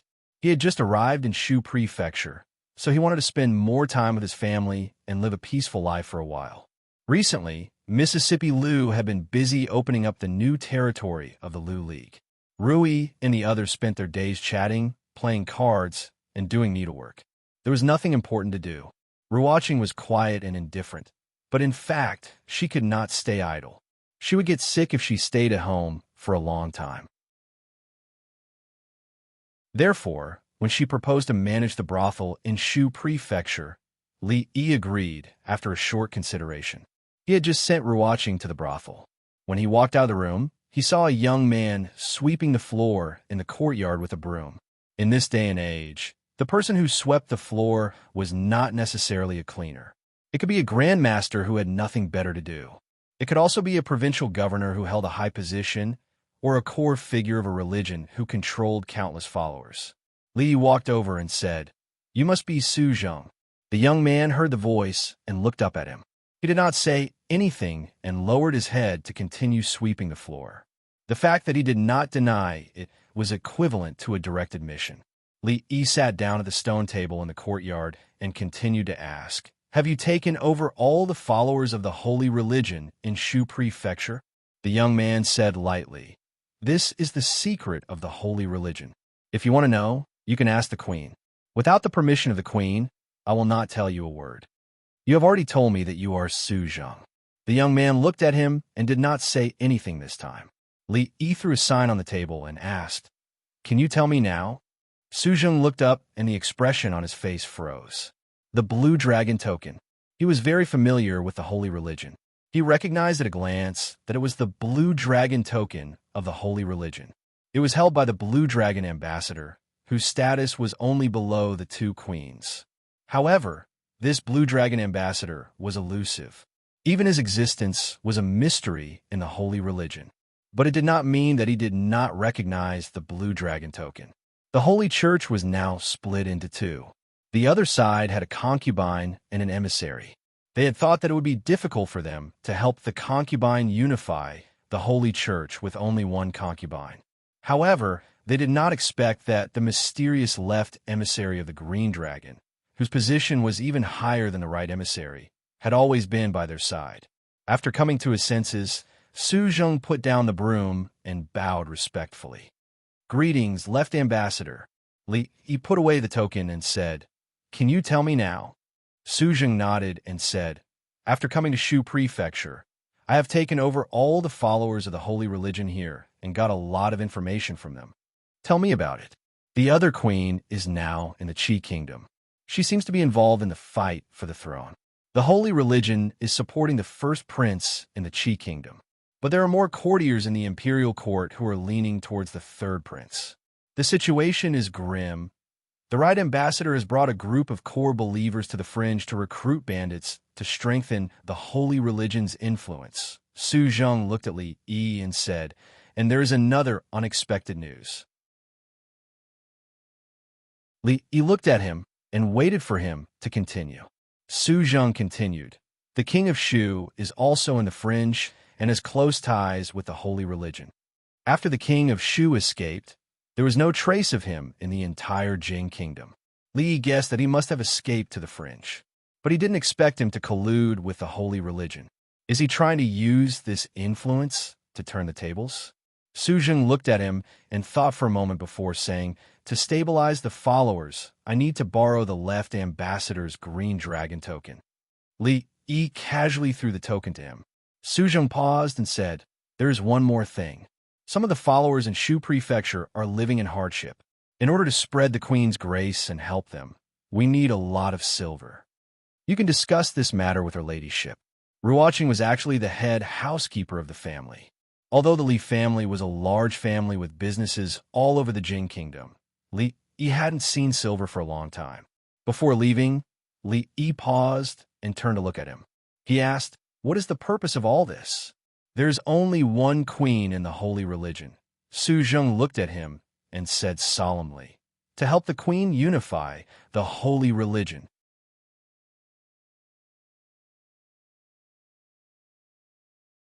Chapter 1008. Assist the Empress in unifying the holy religion. When Su Zheng said this, his expression was solemn, as if he was taking an oath. Li Yi nodded. Comrade Su Zheng was a good comrade, worthy of being put in an important position. After liberation, no, after unification, he should be promoted. At the very least, he should be given a position as an emissary. Unifying such a large, holy religion seemed as difficult as ascending to heaven, but it was actually very simple. Taoist nun was the only obstacle. As long as she was removed, the whole holy religion would be at their fingertips. They were the ones who spread the news that Ruoqing was the Empress of Heaven. Now, all the disciples knew that there were two empresses in the holy religion. One of them was actually not the Empress of Heaven. There is only one Empress of Heaven. The previous matter was just a joke that the Empress of Heaven was playing with them. This was a contradiction, a slap to their own faces. A monarch must not joke, and the Empress must not joke. If she violated this rule, the Empress would lose her credibility, and the huge force they had painstakingly built would collapse. This was not what Li Yi wanted to see, nor was it what Taoist nun wanted to see. Therefore, the big goal of unifying the holy religion could be replaced by a small goal. Getting rid of that Taoist nun, Su, who had recently gained some enlightenment, was very willing to do this. The only problem was that Taoist nun was far away in the Qi kingdom, so it was not convenient to do it. However, there was no need to be anxious. Li believed that they would meet again one day. He even had a premonition that he and the king of Shu would meet soon. Deep in a land of Bedlam, on a certain mountain. Li, are you sent by the heavens to oppose I? This hatred, I and you, are absolutely irreconcilable. Several people were standing guard outside the door. When they heard the sounds of dishes shattering and the man's roar coming from inside the house, they all lowered their heads, not daring to speak. Inside the room, the king of Shu's eyes were bloodshot. He smashed all the bowls and plates on the table into smithereens. In the end, he even overturned the table and chairs, waving his fists and legs at the air as if he had gone mad. The throne that was in his hands had flown away, his fief was gone, and now even his manor had been stolen by him. Just what kind of enmity did he have with that Li for him to treat him like this? When he had just arrived in the capital, he had even treated him to a meal. When Fong Yu stepped into the room, the first thing he smelled was the pungent smell of alcohol. He frowned slightly and waved his sleeves. Only then did he feel that the smell had dissipated quite a bit. The king of Shu walked over quickly and said, "Ambassador Fong, you're here. Drink with I." Fong Yu looked at him and said indifferently, "That Li took over Shu Prefecture and your Wang Mansion. Don't you want revenge?" Uffed. The king of Shu spat out all the alcohol in his mouth and said with red eyes, "Why not? I think about it day and night, even in my dreams. If I don't take revenge, I'm not a man." Fong Yu looked at him and said slowly, "That's why I'm here. You have a way to get rid of him?" When the king of Shu heard this, he immediately sobered up. He looked at him and asked with burning eyes. Fong Yu looked at him and said, "Shu Prefecture used to be your territory. You stayed in Yong County for so long. You should know how strong the defense of Yong County is. With the protection of the Jiang of Silla and Li, it's not enough to stop us." The king of Shu was shocked. "You want to attack Shu Prefecture by force?" Fong Yu shook his head and said, "It's just Yong County." The king of Shu frowned and said, "Although we can indeed shake Yong County if we work together, do you know how many people we'll lose?" Fong Yu nodded and said, "That's why we can't just rely on us." The king of Shu thought for a moment and asked tentatively, "You mean those people, those Baldies?" The Baldies he mentioned were the rising stars of the Fringe. Of course, although he had been in the Fringe for a shorter period of time than them, the Holy Church had been rooted in the Fringe for more than a decade. In just 2 years, those people had swept away all the bandits in a radius of dozens of miles. Now, even the forces of the holy religion in the Fringe were no match for them. Of course, it wasn't that their strength was completely useless to them. At least, due to their influence, many small groups of bandits had joined them in the past 2 years. This had indirectly strengthened the Fringe's strength. In the Fringe, it was normal for there to be friction between the major forces. After several confrontations, they had won some and lost some, so they had formed quite a grudge with each other. Fong Yu nodded and said, "They have developed rapidly in the past 2 years. Now, their strength is even greater than ours. If they are willing to help us, it won't take much effort to take down a mere Yong County." "But why do they want to help us?" "That depends on what they want. Silver or men. We'll give them whatever they want." The king of Shu pondered for a moment, and his eyes began to shine brighter and brighter. Although those Baldies were detestable, they couldn't be compared to Li. As long as they were willing to cooperate with him, he didn't mind giving them some silver and men. Moreover, the holy religion still had many believers in Shu Prefecture. When the time came, wouldn't that Li fall in his hands? At that time, he would definitely make him beg for death, but be unable to do so. Fong Yu's eyes flickered, and he said slowly, "This matter can't be rushed. Send someone to negotiate with them first and see what they will offer." The king of Shu nodded vigorously and said, "I'll send someone right away." The two talked in secret for a while more before Fong Yu walked out of the room. A man in purple followed behind him. After walking for a long distance, the man asked, "Won't working with this idiot spoil the plan?" "It doesn't matter," Fong Yu said, shaking his head. "He's very familiar with Yong County. Perhaps he'll be of great use when the time comes. However, the most important thing is those people. Go there and negotiate with them." The man in purple nodded and said, "I understand." Fang Yu looked up at the layers of mountains, and a trace of darkness appeared between his brows. There was still no news of what had happened to the believers in Shuzhou. Even the people he had sent were like stones sinking into the sea. There was no news at all. Was this Li Yi's doing again? Wang Wei sat in his room and habitually rubbed his bald head. He looked at a similarly bald woman bustling about in the room, serving tea, and a sense of pride welled up in his heart.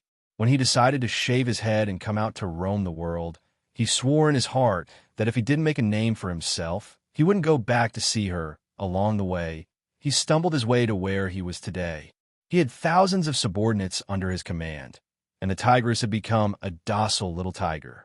He had achieved his original dream and even surpassed it. He became bald, but he also became stronger. His head had become the most conspicuous symbol on his body. There were even countless people who followed his example and shaved their heads. The bald heads formed a beautiful scenery in the fringe. Countless merchants were moved to tears, and countless bandits turned pale at the sight of a bald head. Although he had come this far in a short 2 years, he couldn't be arrogant. So far, they had only achieved a little and occupied a small piece of land in the fringe. Their ultimate goal was to unify the fringe, occupy all the mountains, establish a new order, and transform the fringe into a new world. He still had to carry out the guiding ideology of to get rich, build roads first, have more children, and plant more trees. He also had to rob more bandits and recruit more people. He couldn't let His Highness down, and he definitely couldn't let Big Sis down. Big Sis had given him a chance to realize his value. He wanted to help Big Sis become the king of bandits. Now, they still had a long way to go before they could achieve their ultimate goal. At this moment, a young bald man knocked on the door and walked in. He looked at Wang Wei with reverence and said, "Big brother, there are 2 people outside who want to see you." Wang Wei scratched his head and said, "Let them in."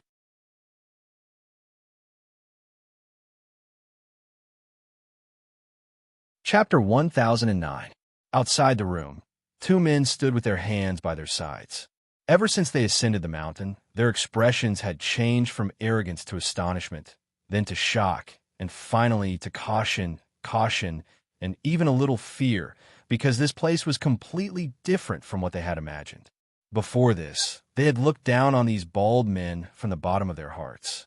As people who had been steadily fighting in the fringe for more than a decade, overcoming all kinds of difficulties along the way, it was only natural for them to look down on these nouveaux riches. They were merely a bunch of nouveaux riches with an unstable foundation. Their rapid rise would eventually fade away like a meteor. In the fringe, there was no shortage of such things. Moreover, since ancient times, it had always been those with more hair looking down on those with less hair, and those with hair looking down on those without hair. But after ascending the mountain, what they saw completely erased the contemptuous thoughts in their hearts. The top of the hill was flattened, and the ground was paved with bluestone. There were rows upon rows of houses and rows upon rows of shops. Just now, they had actually passed by a school. Damn it, they had never heard of a school in a bandit stronghold. What are they learning? How to rob and rob.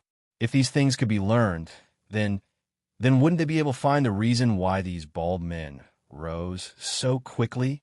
Putting everything else aside, just the environment here was more than a level better than theirs.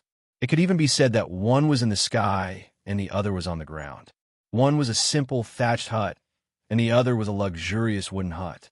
One could imagine how comfortable these people slept when they were bitten by mosquitoes in the thatched hut. One was a muddy ground that would turn into a muddy puddle when it rained, while the other was a bluestone street where every stone was about the same size.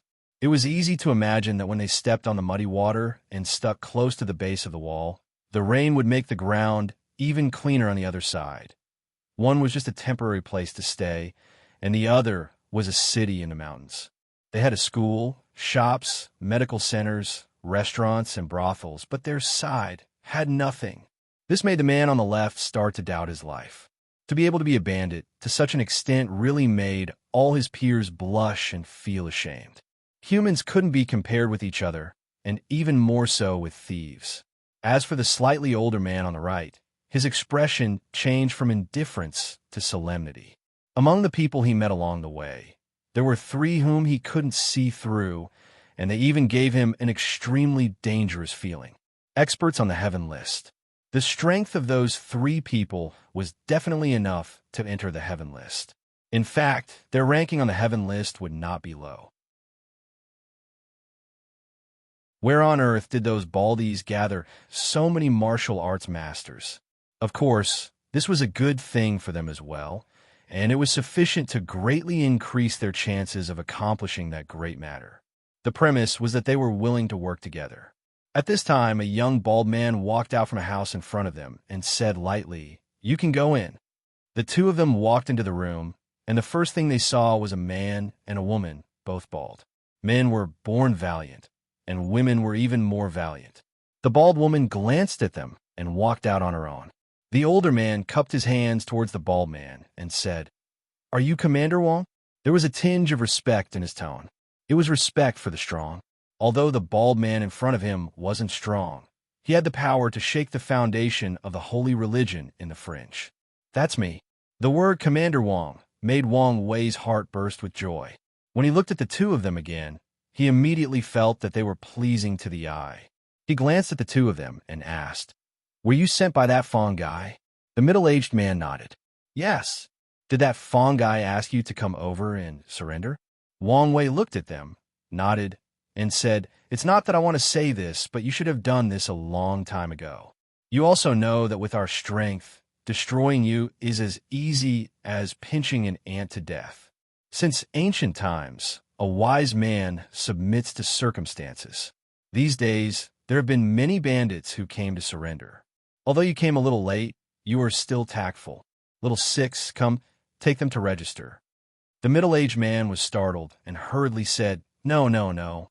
Commander Wong, you misunderstand. We're not here to surrender." "Not here to surrender?" Wong Wei's face hardened, and he said angrily, "If you are not here to surrender, then why are you looking for me? Do you know that this commander is very busy and has many things to deal with every day? I don't have the time to talk nonsense with you." Next, the middle-aged man immediately stepped forward and said, "We are here to do a big business with Commander Wong." Wong Wei shook his head and said, "If you want to do business, go find those merchants. We don't do business, we only steal business."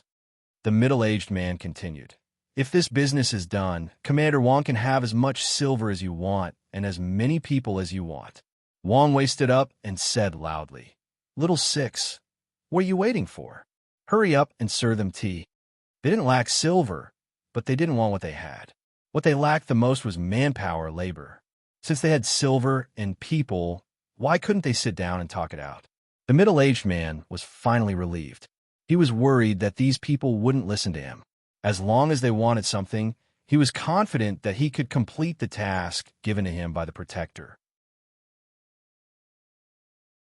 Wong Wei looked at them and smiled.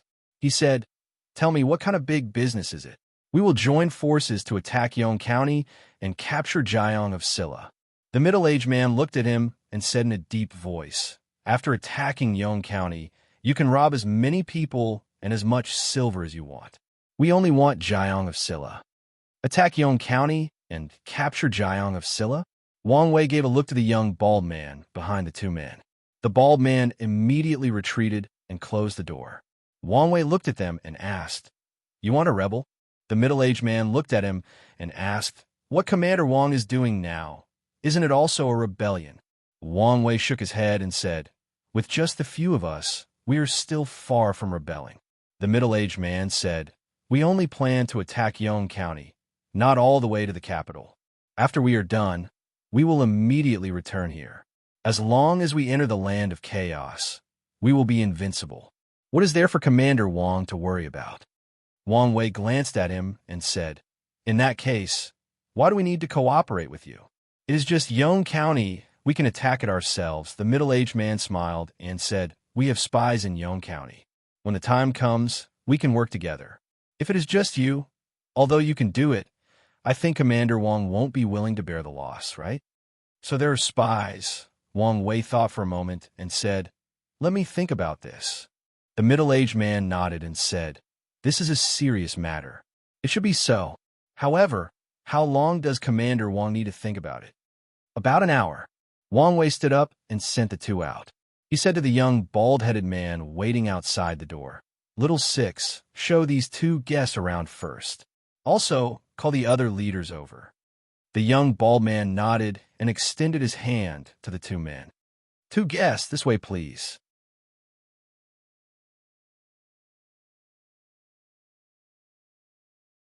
Chapter 10:10. Not long after, three people pushed open the door to Wang Wei's room. The man walking in front said, "I heard that Fong sent someone over. What's going on?" "We'll talk about this later." Wang Wei looked at his thick hair and felt angry. He waved his hand and took out a deck of poker cards from the drawer. He said, "It's not easy to stay here for an hour. Let's play cards. I want to win back all the money I lost last night." The man with thick hair curled his lips and said, "You want to win back your money? Don't lose all your wife." Wang Wei snorted coldly. "If I dare to lose, do you dare to take it?" Thinking of the bald woman with two sledgehammers, the middle-aged man's expression changed. He said repeatedly, "I don't dare to take it, I don't dare to take it. You better find someone else." 2 hours later, the two of them were led around the place. When they walked back, their emotions were even more turbulent than before. In a land of chaos, one could hear authentic Beijing opera, drink authentic liquor, and eat authentic beggar's chicken. If one could sleep with an authentic girl instead of a trap, how could the land of chaos compare to any prosperous town in the Jing Kingdom? When they walked to the door, they saw Wang Wei pushing the door open and walking out. Seeing Wang Wei's gloomy face, the middle-aged man's heart immediately jumped. He asked, "Commander Wang, what's your decision?" "Damn it, I'll cut off my hand if I play cards again." Wang Wei scolded with a sullen face. The middle-aged man was puzzled. "What did Commander Wang say?" Wang Wei looked at him and said, "I said, if this deal is done, what do you want?" The middle-aged man's heart skipped a beat. He looked at him and asked, "Then Commander Wang means, your proposal is very good. We accept." Wang Wei smiled and patted him on the shoulder. He said, "It's a pleasure to work with you." The purple-clothed emissary was finally relieved. He also smiled. "It's a pleasure to work with you." After bidding farewell to the bald men and returning to the stronghold, the purple-clothed emissary saw Envoy Fong and the King of Shu already waiting in the room. "How'd it go?" the King of Shu asked. His expression was calm, but the anxiety and expectation in the depths of his eyes could not be concealed. "Fortunately, I didn't fail you." He cupped his hands and bowed to the two, saying they agreed to join hands with us to attack Yong County and capture Jiang of Silla. "All right." The King of Shu turned around abruptly and paced back and forth in the room. He even said the word good a few times. His eyes were even more ferocious as he murmured, "Li Yi. Oh, Li Yi. We will meet soon. I hope you won't be too surprised when the time comes." Fong Yu sat down at the table and asked, "What are their conditions?" The purple-clothed emissary said, "They want us to deliver 500 men to them first, as well as 100,000 taels of silver, before they are willing to join hands with us." If those baldies had agreed so readily, Fong Yu would not have been at ease. He would have been worried that there was a trap. However, after hearing their conditions, he felt much more at ease. Of course, when it came to discussing conditions, it was naturally impossible to make a firm offer.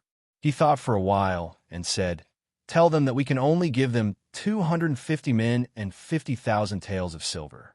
I think this is enough to show our sincerity." They did not lack manpower. In addition to the elites of the holy religion, there were also many bandits who had sought refuge with them in the past 2 years. He did not care about a few hundred people. 50,000 taels of silver was not a small amount. However, he knew that as long as they could conquer Yong County, the return would be 10 times or even 100 times more. Naturally, he could not be stingy with money at this time. The purple-clothed emissary bowed and said, "Yes, I will send someone to reply. There is no hurry for now." Fong Yu shook his head and said, "This back and forth will take up a lot of time. Let's discuss the details first." The purple-clothed emissary nodded. Then he thought of something and said, "When I went there this time, I found one thing." We still underestimated the strength of those people. Oh? Feng Yu turned to look at him. Among those people, there are many experts. Some of them even have the strength to enter the heaven list of martial arts experts. If we had fought them head-on, I'm afraid we would have suffered great losses. This is also a good thing. Feng Yu touched his chin and said, if we can all join our holy religion, then the fringe will be easily obtained. If we can also use those people in the north, then the strength of our holy religion will also increase by leaps and bounds. Whether it was those baldies or those lunatics in the north, they could not afford to provoke them now. Feng Yu collected his thoughts. The most important thing now was to capture that Jiang of Silla, Li Yi, and force him to reveal the secret of Tian Fa. At the same time, he could also find out what happened to the believers in Shu province. If they could swallow the huge assets of the Li family, they would not have to worry about money in the future. They would be able to recruit more believers, and Her Highness would be very happy. 500 people, 500 mouths. That's too much. But they can't just give us 250. It's inauspicious. Ask them for 10 more people. 100,000 taels of silver. 100,000 means 100,000. Not one copper coin less. If they're willing to cooperate, then cooperate.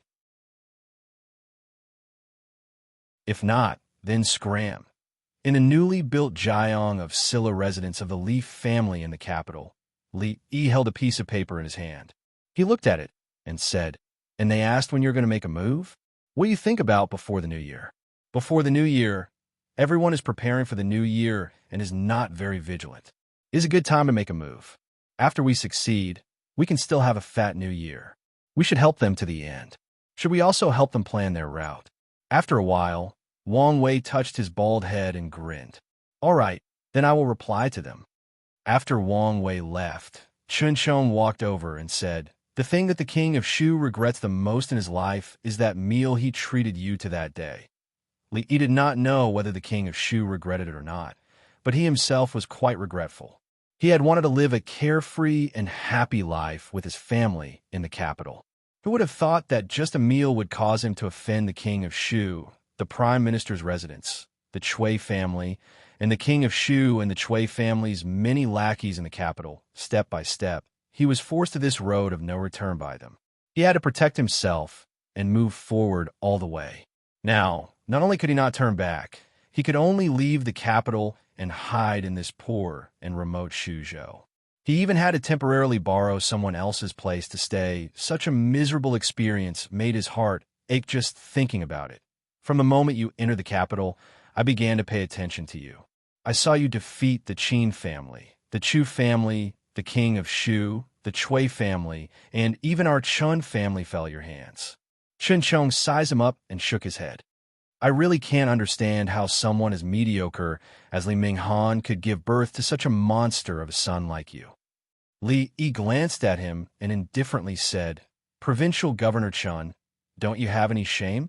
Your Chun family has fallen, and you're blaming me? I wonder who was it that knelt before the previous emperor and confessed. As if thinking of something, he paused and looked at Chun Chong again. From the moment I entered the capital, why did you pay attention to me? Chun Chong waved his hand and casually said, nothing much. I just wanted to see what the young hero that even his majesty praised endlessly was like. Li Yi looked at him. Is that true? Chun Chong nodded. Every word is true.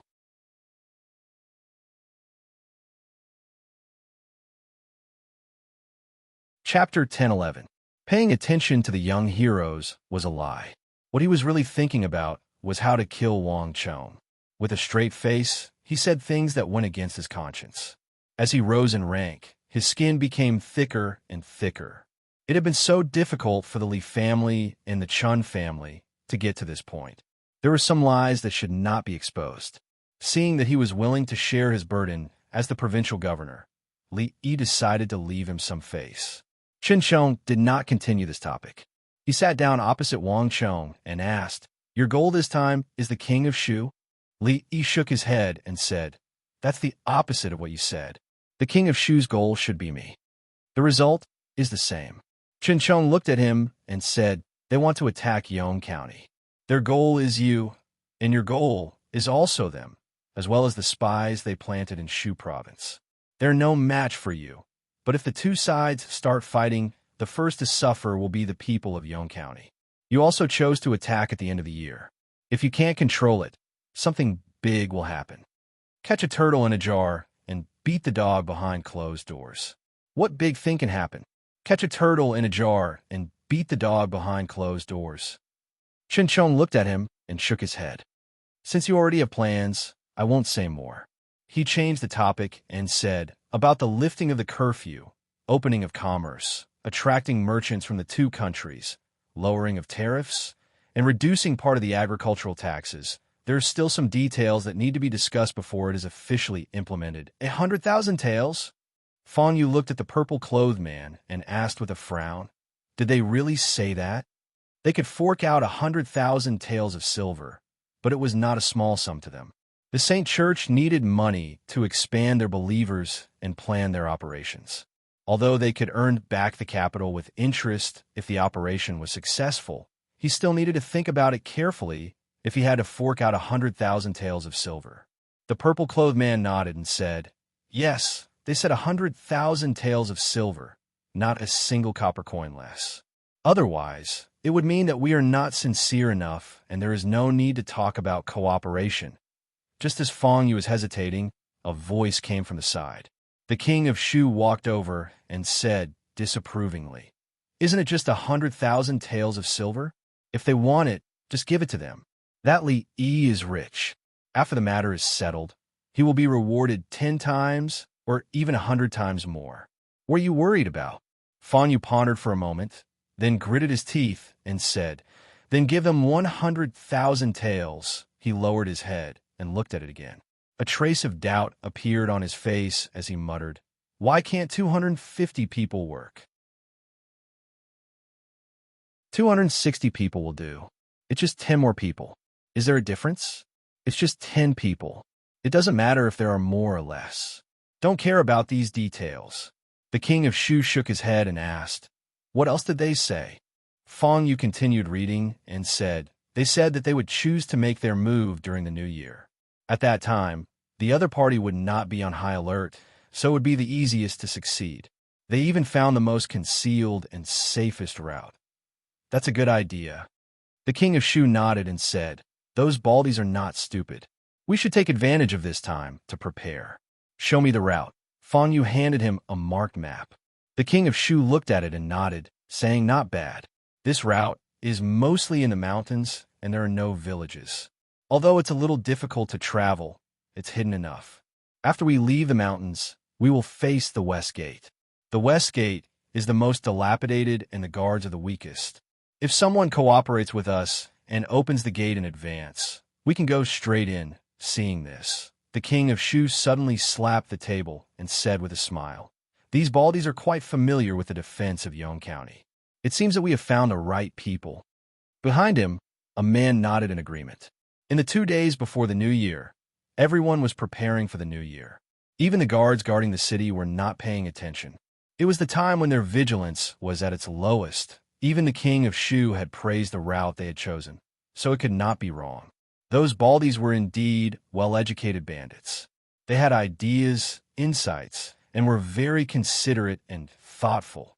Shu Prefecture was the last inhabited place in the west of the Jing Kingdom.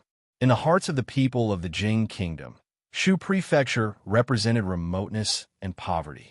Because it was located at the border between the Jing Kingdom and the Qi Kingdom, those who did not know much about Shu Prefecture would always feel uneasy living there, as if the Qi Kingdom could attack them at any time. In fact, this was completely groundless fear. Shu Prefecture was adjacent to the chaotic land and had endless mountains. Even though it was adjacent to the Qi Kingdom, if the Qi Kingdom wanted to use Shu Prefecture as a breakthrough point to attack the Jing Kingdom, the inconvenient transportation would cause the entire army to collapse. This was also the reason why Shu Prefecture had only been plagued by bandits in the past few decades, even though it was adjacent to the Qi Kingdom. Precisely because of this, the city walls of Shu Prefecture did not need to be too high or thick. 20 feet was enough. The government also did not spend extra money to repair the city walls, because it was completely unnecessary. Yonge County, West City Wall. The western city wall of Yonge County was already very dilapidated. Of course, this was only what it looked like from the outside. The walls were made of layers of black soil, or loess, and were still very sturdy and durable. Fong did not understand why the son-in-law had come here with him today. This place was dilapidated. Other than the modeled city walls, there were only low-rise houses. There was nothing to see, and there was nothing fun to do. He picked up a branch and casually drew on the ground. Fong looked at it for a while, and finally could not help but ask, "Son-in-law, what are you drawing?" Li pointed around and said, "What do you think about building a few shops here?"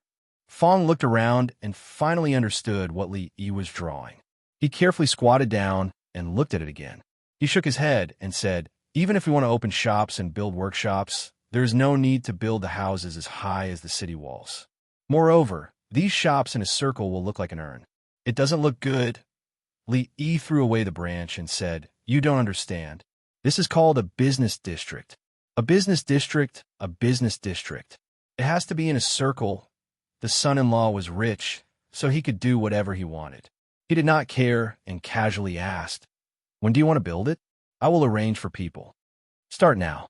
It must be completed within 3 months. The shops will open on New Year's Day." Fong was surprised and said, "So urgent. Is it difficult?" "It's not that difficult." Fong shook his head and said, "Just find more people and spend more money. I will arrange it. I guarantee that the task will be completed within 2 months." Li nodded and said, "It's okay to spend more money. It's fine as long as it can be completed earlier. As long as you are happy." Fong shook his head. He did not know what a business district was, but he was sure that the son-in-law only knew some miscellaneous military tactics. He did not know what a barbican was. A barbican, as the name suggested, was a city that looked like an urn. Only important cities would build a small city in a circle around the city gates and build it as high as the city walls. This was so that when a strong enemy invaded, as long as the 2 city gates were closed, the enemy could be trapped. It would be like catching a turtle in a jar. When the time came, the choice of ambushing soldiers in the city or letting the archers shoot arrows, splash boiling oil, or throw stones on the city walls depended entirely on the mood. Shu Province was not a strategic location. Why would the son-in-law spend so much effort to build a barbican? Was he worried that the Qi Kingdom's army would cross the mountains and attack from here? There was an urn, but there was no turtle.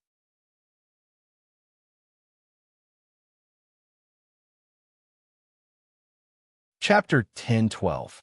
The commoners who lived near the western city gate of Yonge County discovered a strange matter these few days. Usually, there wouldn't be many people passing by. In fact, most of the time, the city gates weren't even open. However, there was a huge commotion at the foot of the city walls. At first, they thought that the officials had nothing better to do and wanted to repair the city walls because they had too much money to spend. Later on, they heard that they wanted to build a shopping mall, something like a business district. They didn't know what exactly a shopping mall or business district was, but they roughly understood the meaning. The newly appointed provincial governor drew a large circle on the western city wall, planning to build a row of shops here. As for why they didn't build on the streets and insisted on surrounding the city gates, they attributed it to the provincial governor having a mental problem. Yonge County already had a market square, and it was enough for the commoners to use daily. Why did the provincial governor want to waste manpower and money to build a bigger one? If this wasn't a mental problem, what was? But thinking about it carefully, it couldn't be said to be wasting manpower and money. After all, not only were the commoners not asking for money this time, those who came here to work could even receive 20 copper coins a day. That was 20 copper coins. To the commoners who only relied on farming for a living, it would take them a long time to earn it. This was like a copper coin falling from the sky. Coincidentally, it was the slack season now. If they didn't want to do such a good job, they would be as crazy as the provincial governor.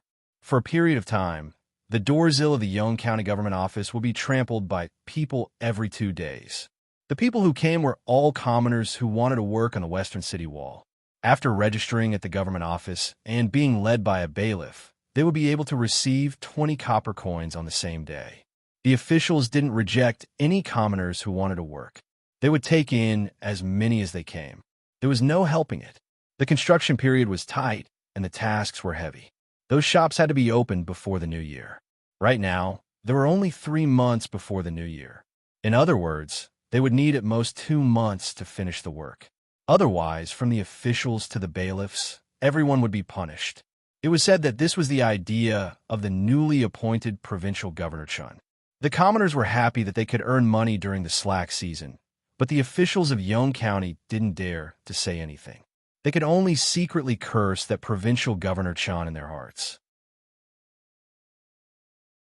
They had seen superiors who liked to cause trouble, but they had never seen one who could cause trouble like this. The officials and bailiffs of the workshops were responsible for supervising the construction of this project.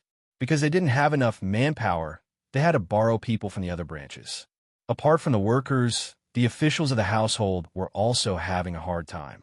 They didn't know what was wrong with Provincial Governor Chun, but he wanted them to keep all the merchants in Shuzhou as much as possible. This wasn't like supervising the construction of a house. Without a silver tongue and perseverance, it was impossible to do this kind of work. The bailiff of the Bureau of Revenue had just sent off a caravan. When he walked back to the city gate, he pursed his lips, which had become dry from talking too much. He couldn't help but curse in a low voice. Provincial Governor Chun, damn it. As soon as he raised his head, he saw a guard at the city gate looking at him. He exchanged glances with the guard and shook his head, saying, Provincial Governor Chun has racked his brains for the sake of the commoners of Shu Province. I wonder if his mother's health is good. Yong County, East City Gate. A group of merchants stopped outside the city gates. The leader of the group, a rich man, turned around and said to a bald man behind him, Brothers, thank you for your help along the way. The bald man waved his hand and said, There's no need to thank us. If you want to cooperate in the future, you can look for us. You know how to contact us, right? I know. The rich man nodded and said, When we return, we will look for you, brothers. The bald man nodded and waved his hand, saying, All right, see you later. Brothers, have a safe journey. After bidding farewell to the others, the rich man looked at the city gate of Yong County and couldn't help but smile. Ever since the fringe became easier to travel, they had to save a lot of money. According to the merchants they met on the way, the bandits in Shu Province had been completely eradicated. They no longer had to worry about all the goods and money they had spent so much effort to travel from the Qi Kingdom to Shu Province. In the future, they could travel boldly on the road to Shu Province. From the fringe to Shu Province, the people were good and the road was good. Whenever he saw the bald man, he would feel a sense of familiarity. This sense of familiarity immediately disappeared when he saw a man in a government uniform walking towards them. They could hide from the kingdom of Qi, but they could not hide from the kingdom of Jing. Shuzhou was a place that they could not avoid. The tariff here was so strict that it was enough to make many small merchants shrink back. Sir, the rich man smiled apologetically. Just as he was about to speak, the officer quickly walked over with a smile and asked, Are you merchants from the Qi Kingdom?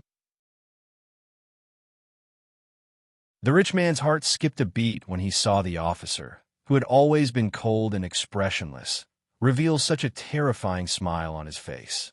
There must be something wrong with this unusual situation. This officer was smiling so brightly. It seemed that they were in big trouble this time. He was nervous and said, Sir, hey, don't be so polite. Come in. The officer's smile became even brighter as he led them into the county. The rich man was even more nervous. Whether it was in the Jing Kingdom or the Qi Kingdom, the government always set up checkpoints to collect taxes. The Qi Kingdom severely suppressed business. The tax rate was 2 out of 10. As for what was 2 out of 10, it was also decided by the officials. Therefore, in the Qi Kingdom, it was very difficult to do business without an official background. Ever since the reform of the Jing state's tax laws, under the condition that agriculture was stable, merchants weren't suppressed as much as they were in the Qi state. Instead, they were guided and encouraged to a certain extent. Therefore, more and more merchants from the Qi state were willing to do business in the Jing state. Of course, The people of the Qi Kingdom in the Jing Kingdom was different from the people of the Jing Kingdom in the Jing Kingdom. Merchants in the Jing Kingdom paid 1 out of 20 taxes. They had to pay 1 out of 10 taxes. Of course, it was still more cost-effective than in the Qi Kingdom. When they arrived at the official warehouse, the officer gave him a list after checking the goods. He was already used to this process. The list contained the total number of goods and the taxes they had to pay. The officer's attitude just now made him very nervous. He guessed that the tax laws in the Jing Kingdom had been changed again. He was afraid that this trip would be in vain. However, when he saw the taxes at the bottom of the list, he couldn't help but be stunned. In the Qi Kingdom, the government would value the goods and then convert them into silver. They would deliberately raise the price of the goods to increase the taxes of the merchants. In fact, the government everywhere did this. The only difference was that each was more black-hearted than the other. However, the number written on the list was more than half of what he expected. He had always paid more taxes. This was the first time that he encountered a situation where he paid less taxes. There was a trap. There must be a trap somewhere. Thinking of the officer's attitude, he was even more certain. This was a test. It must be a test. If he was greedy and pretended not to know about this and tried to deceive them, he might lose both his life and money this time. He looked at the officer and said with a serious face, "Your Excellency, we didn't hide any goods. These few carts are all we have. There's no problem with the valuation on the list. But the taxes. Your Excellency, could it be possible that Your Excellency made a mistake in the calculation?" Looking at the officer's expression, he didn't wait for him to speak. He immediately said, "Of course, Your Excellency, please don't misunderstand me. I absolutely didn't mean to criticize Your Excellency. Please don't blame me."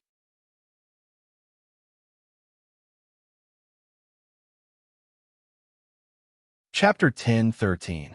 Wrong calculation? The officer was stunned. He looked at him, shook his head, and said with a smile, "No, the calculation is not wrong. The provincial governor has ordered that from now on, the merchants of the Qi Kingdom will be treated the same as those of the Jing Kingdom. Your tax will be calculated according to the new system, no more and no less." The wealthy-looking man was rooted to the spot. The merchants of the Qi Kingdom will be treated the same as those of the Jing Kingdom? Who are you kidding? Even if you want to deceive me, you don't need to use such a poor excuse. This is the Jing Kingdom. How can the people of the Qi Kingdom and the people of the Jing Kingdom be treated the same? I'm afraid that they will arrest me for tax evasion as soon as I pay the tax. I haven't been here for half a year, but the officials of Shuzhou have become more and more evil. He looked at the official, his legs went soft, and he knelt on the ground with a thud. With snot and tears running down his face, he cried, "Sir, I beg you to let this lowly one go. This lowly one has an 80-year-old mother and an 8-year-old child. If anything happens to this batch of goods, this lowly one's family will have nothing to eat this winter." The officer's eyes were also a little wet when he saw him crying bitterly.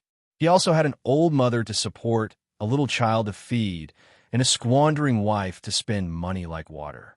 For the sake of his mother's cooking, his child's snacks, and his wife's perfume, for the sake of this month's performance, for the generous bonus, for the sake of a fat new year, he had to clench his teeth and hold on even if he had to talk until his mouth broke. They were all in the same boat. Why should they make things difficult for each other? He helped the merchant of the Qi Kingdom up and said seriously, "You don't believe me, right? Come, I'll take you to see the notice. It's written clearly on the notice. If you still don't believe me, I'll take you to see the county magistrate and let him tell you personally. Provincial Governor Chun is really a bastard." The officer cursed in his heart when he led the merchant of the Qi Kingdom to see the notice. If it wasn't for the strict order of the provincial governor, he should be sitting at the door of the household and basking in the sun instead of arguing with the merchant of the Qi Kingdom here. Provincial governor's manner. Chun Chung, who was flipping through the files, suddenly sneezed. Third Miss Chun, who had just left the room, walked back in and reminded him, "The weather is slowly turning cold. Second brother, wear more clothes. Don't catch a cold." Chun Chung put down the file and nodded with a smile. "I understand." At the same time, the low-ranking official led the merchants of the Qi Kingdom out of the county yamen.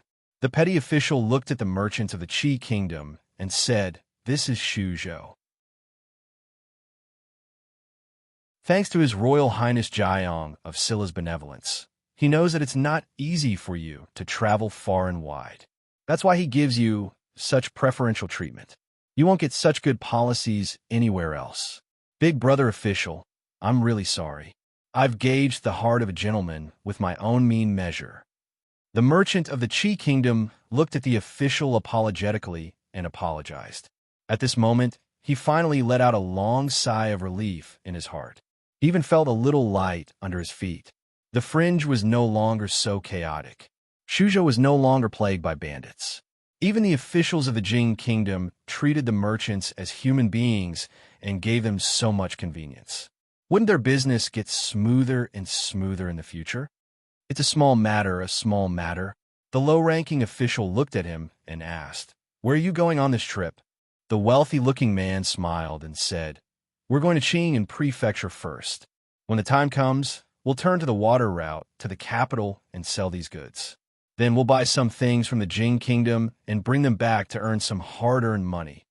Many merchants of the Qi Kingdom made money in the same way as them. They sold their goods at two different places and earned a price difference. The price difference was not to be underestimated. If they were lucky, the profit from this trip will be enough to make up for 2 whole years of their stay in the Qi Kingdom. They were in the cloth business in the Qi Kingdom, relying on the secret dyeing recipes passed down in their family. They had accumulated some family wealth. Initially, their business in the Qi Kingdom was doing well. However, ever since the high-grade cloth from the Jing Kingdom flowed into the Qi Kingdom and started to lead the fashion, their business was greatly affected. Left with no choice, they could only become a traveling merchant. They traveled from the Qi Kingdom to the Jing Kingdom, passing through prefectures and prefectures. Fortunately, their cloth was unique. Even if they brought it back to the Jing Kingdom, it would still be extremely popular. In the Jing Kingdom, they also had regular business partners. It's not easy for you to travel all over the country. The low-ranking official looked at him and said, "Since you'll be leaving in 2 days, it's fate that we've met. Why don't I treat you to a meal?" The merchant of the Qi Kingdom looked at the low-ranking official and suddenly felt tears welling up in his eyes. When they were doing business in the Qi Kingdom, the officials wanted nothing more than to extract all the oil from their bodies and pay taxes. However, when they were in another country, not only did the government voluntarily help them lower their taxes, the officials even wanted to treat them to a meal. Comparing the two, in the Shu Prefecture, he actually felt like he was at home. He sniffed and looked at the low-ranking official. He said solemnly, "Don't. Thank you for your kindness. I'll treat you to a meal. May I ask which is the best restaurant here?" "How could I?" The low-ranking official shook his head and pointed diagonally across from the yamen. "That's it." The rich man raised his head and saw that diagonally across from the yamen, the words Rujia Restaurant were clearly visible on the plaque. In a private room on the second floor of the Rujia Restaurant, the two men chatted for a long time after 3 rounds of wine. The low-ranking official looked at the rich man and asked, "I heard from brother who that you've come this time to buy cloth and clothing from the Jing Kingdom. May I ask, are these things only available in Qing, in Prefecture and the capital?" "That's not it."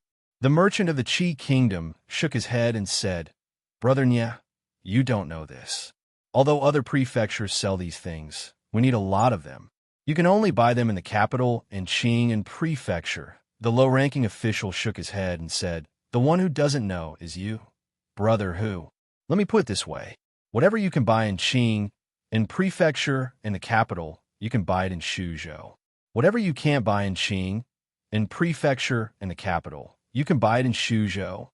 The merchant of the Qi Kingdom was stunned. He asked, "Why is that?" "Of course it's because His Highness Jiang of Silla has come." The low-ranking official waved his hand and said, "Let's eat first. When we're done, I'll show you around, and you'll know." "All right, Brother Nya, I'll drink to you first." Cheers. After a while, the merchant of the Qi Kingdom stood at the western gate and looked at the crowd working in full swing. He asked in astonishment, Brother Nya, what are you doing? Are you building the city walls? This isn't building the city walls.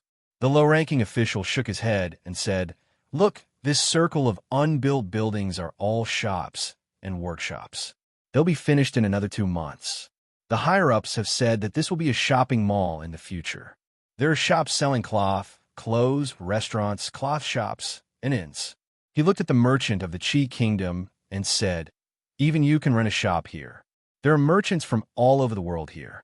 If you want to buy something, you don't have to travel all the way from Shuzhou to the capital. Whatever the capital has, you can find here. Is that true? The eyes of the merchant of the Qi Kingdom lit up when he heard this. For merchants like them, if they could skip the trip to the capital, they would not only save time and travel expenses, but they would also greatly reduce the risk. If they calculated it carefully, they could save more than half of their expenses. Moreover, time was money. Saving time was making money. The time they had to go to the capital was enough for them to make several trips between Shuzhou and the Qi Kingdom. The difference in profits between the two was several times. Not only that, the government of the Jing Kingdom also allowed the people of the Qi Kingdom to open shops here. From the information he got from Brother Nya, it was obvious that Shuzhou encouraged and supported business. This was rare in other places. It was also a great attraction for merchants from all over the world. If this shopping mall was built with Shuzhou as the center, it would definitely be a place where merchants from the Qi Kingdom, Jing Kingdom, and Wu Kingdom would fight for. If they could open a shop here, it would be like making money sitting on the ground.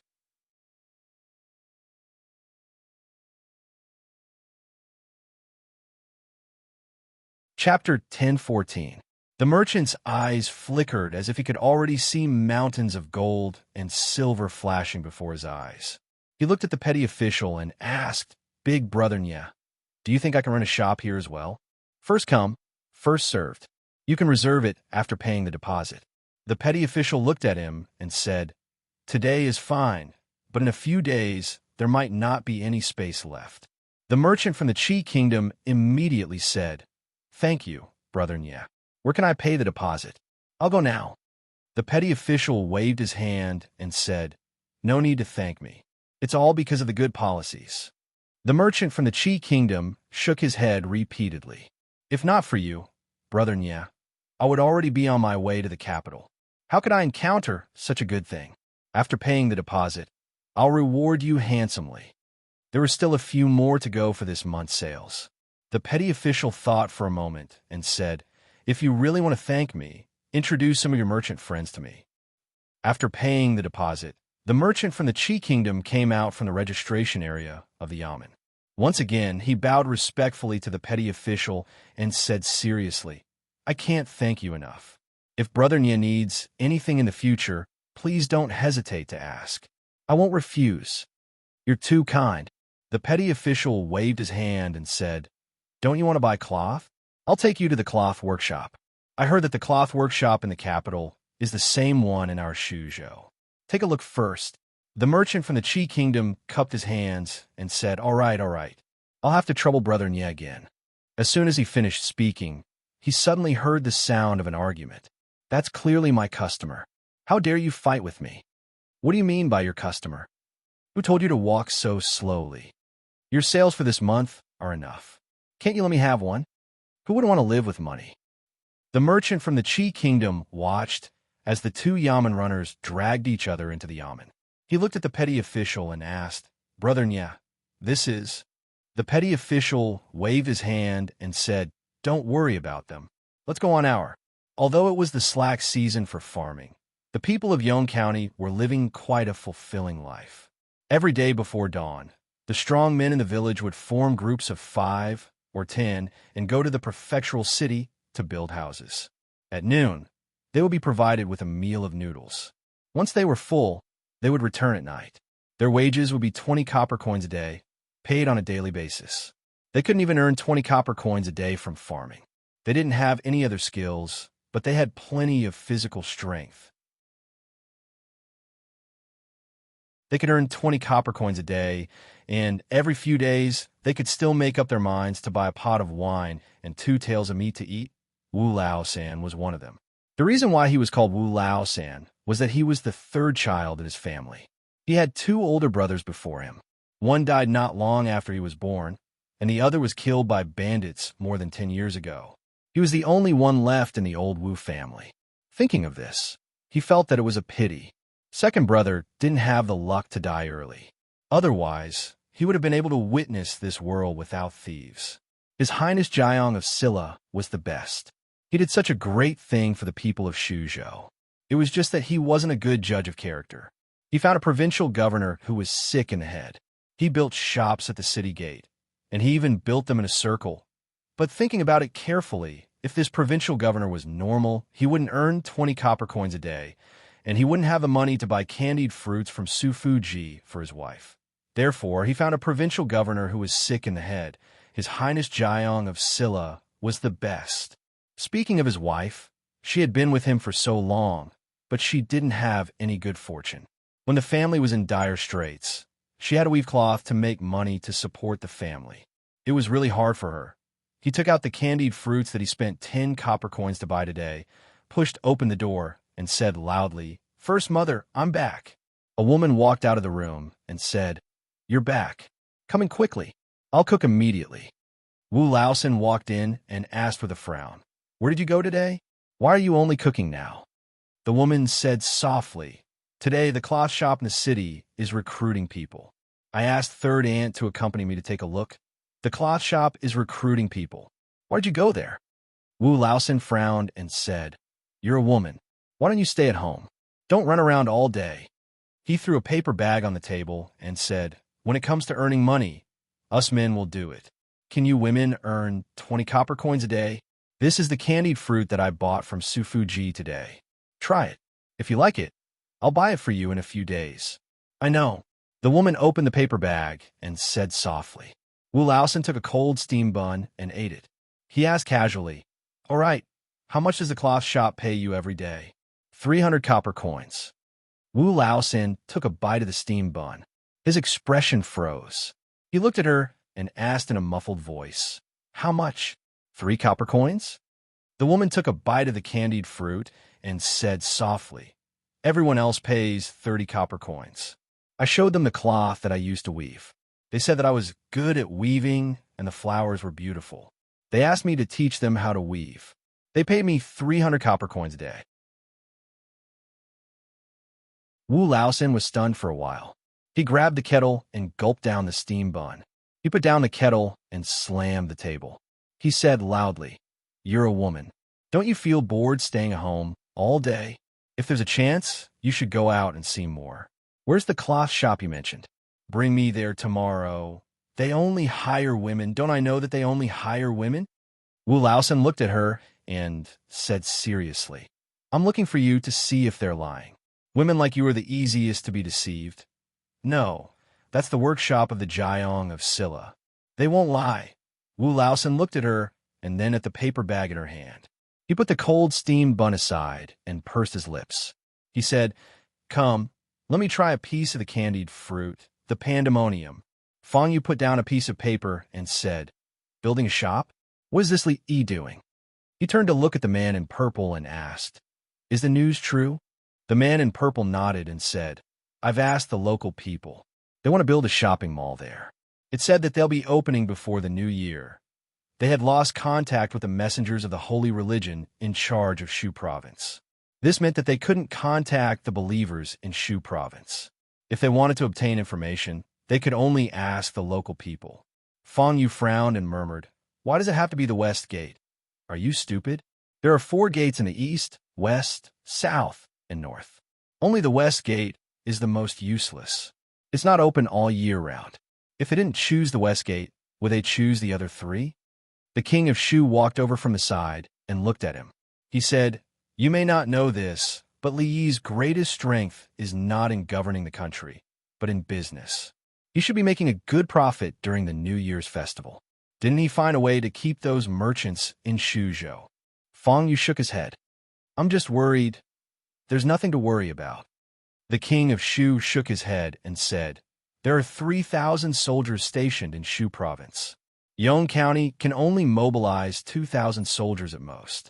They're just a bunch of stragglers and are nothing to be afraid of. As long as your people can open the city gates, no one can stop us. I know. Fan Yu shook his head and said, but it's better to be careful. The king of Shu shook his head and revealed an excited expression. He said, I think it's best to wait until after the Lantern Festival to make a move. When he has earned enough money, we can slaughter a fat sheep.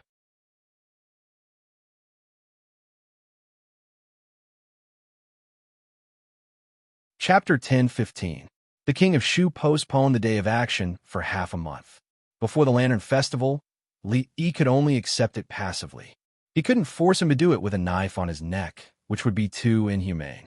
Everyone had problems to discuss, express their opinions, and compromise with each other. This was the way to solve problems. For example, he helped him plan the time and route. He thought it was better to take action after the spring festival. He also thought what he said made sense. They would meet at the Lantern Festival, and the matter was settled. The following things were much easier. If Shuzhou wanted to develop, the first thing to get rid of was the closed or outdated policies after eliminating the corrupt officials, bandits, and the unstable factor of the king of Shu.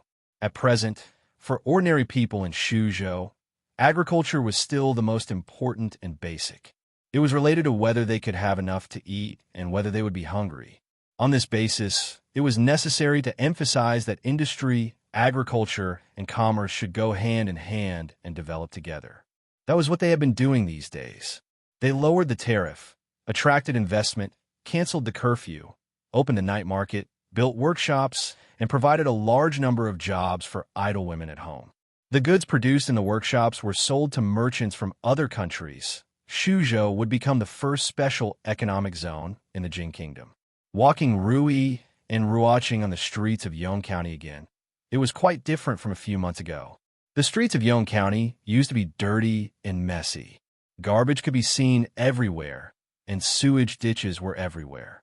When they passed some roads, they had to cover their mouths and noses. Now, the streets were cleaned by professionals. Although it was not spotless, at least it was not dirty and messy anymore. Of course, the Yong County government did this not only to implement the provincial governor's policy. Since the reform of the tariff and commercial laws in Shuzhou, it attracted merchants from the Jing Kingdom, the Qi Kingdom, and even the Wu Kingdom in a short period of time. Shuzhou's geographical location was special. It was the place where these merchants had to pass to and from other countries. Now, after the reform of the commercial laws, no other state was more friendly to these merchants than Shuzhou. Every day, there were goods from all over the world converging here. There was no need to travel everywhere. Anything they wanted to buy could be found in Yong County. Free trade. The merchants weren't the only ones who were happy. The officials of Yong County were even happier. Although the tax rate for foreign businessmen has been reduced, the total tax amount has increased tenfold. Those businessmen came here to rent shops, land, and workshops. Although they can't touch these silvers, they're still happy to see them. What's more, these silvers would eventually be used in Shu province. This included their bonuses. With a little performance, just the year-end bonus alone would be equivalent to a year's salary. Before this, they had thought that the new provincial governor Chun had lost his mind. Only now did they realize that it was His Highness Jiang of Silla who had a unique vision and foresight. I heard that His Highness Jiang of Silla is about to get married. I heard about it. In a few days, all the brothels in the city will have free performances for 3 days. Now we can watch to our heart's content. His Highness has only been in Shu province for a few months, but the officials have already become better. There are no more bandits. Life is changing day by day. My wife works in the cloth shop and can earn 30 copper coins a day. I only earn a few copper coins after working so hard every day. Sigh, you could just laugh secretly. We have been waiting for the stars and the moon for so many years before His Highness finally came. This time, we have to show our appreciation for His Highness's wedding. We have almost accumulated a basket of eggs at home. Although they aren't worth much, it can be considered a small token of our appreciation. Li hadn't shown her face in public many times. Therefore, she could walk with Rui and Ruoqing on the street without worrying about being recognized. Rui had said before that she wanted to pass down the kung fu of the Liu family. Li asked Ruoqing to pick a dozen girls of the right age from the brothels.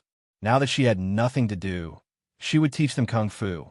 Of course, she would also bring Drunken Mo and Ruoqing with her. Although Drunken Mo and Ruoqing had long passed the age of learning kung fu, and their achievements in this life were limited, it was impossible for them to become masters like her or even Mississippi Liu, who could dominate the martial arts world.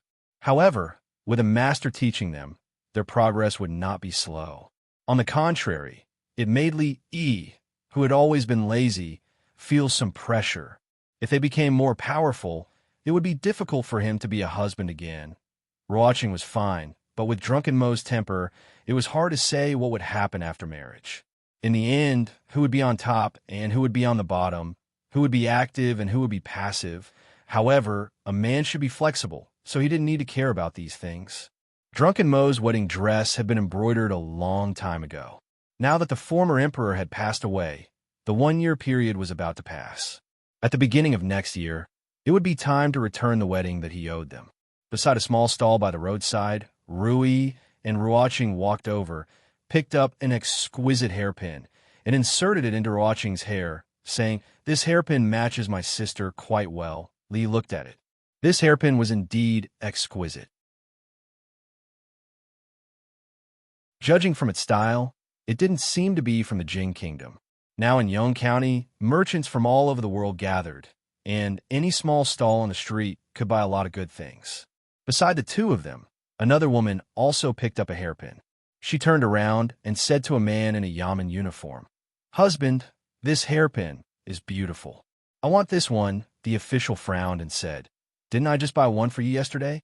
Why do you want it?" The woman grabbed his arm, shook it hard, and said angrily, "No, I want it. Okay. The official hurriedly agreed. Now, when he heard her say, "I want it," his legs would unconsciously go soft. What was a night of love worth 1,000 gold? It was all a lie. She was a good girl before marriage. How could she become like this after marriage? Habitually holding his waist, he looked at the merchant and asked, "How much is this hairpin? You really have a good eye." Seeing him pick the hairpin, the merchant's eyes lit up and said, "This is the hairpin that Empress Witty wore on her head when she committed suicide. It's a priceless treasure." "Who are you lying to? Which empress committed suicide? If you talk nonsense again, I'll take you to the officials." The official glared at him. If it weren't for the county magistrate asking them to treat these merchants better, the lies he had just fabricated were enough to make him shed a layer of skin.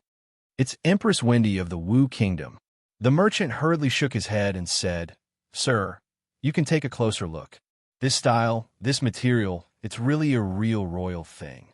If it weren't for the fact that this is the Jing Kingdom, I wouldn't dare to sell it." The official looked at him and shook his head, saying, "Just tell me how much it is." 1,000 taels.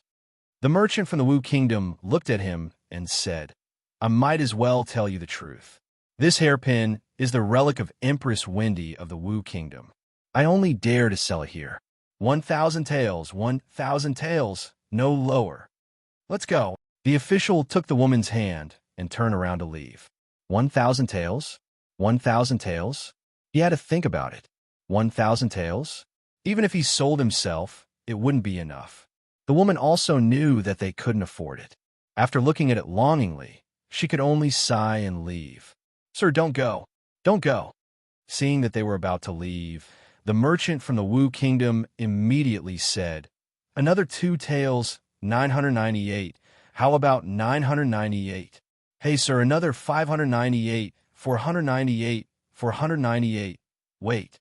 Li picked up the hairpin just now, looked at the merchant from the Wu Kingdom, and asked, "You said that this is the relic of Empress Witty of the Wu Kingdom. Do you have any proof?"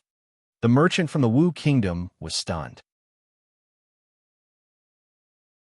He did not expect that after one person left, another person would come. The young master in front of him seemed to be much wealthier than the previous one. Just from the clothes of the 2 female companions beside him, one could tell that. The official who had just turned around and left also stopped after hearing that. He looked back at the back of that person, wanting to see who was so stupid to spend 1,000 taels to buy such a fake.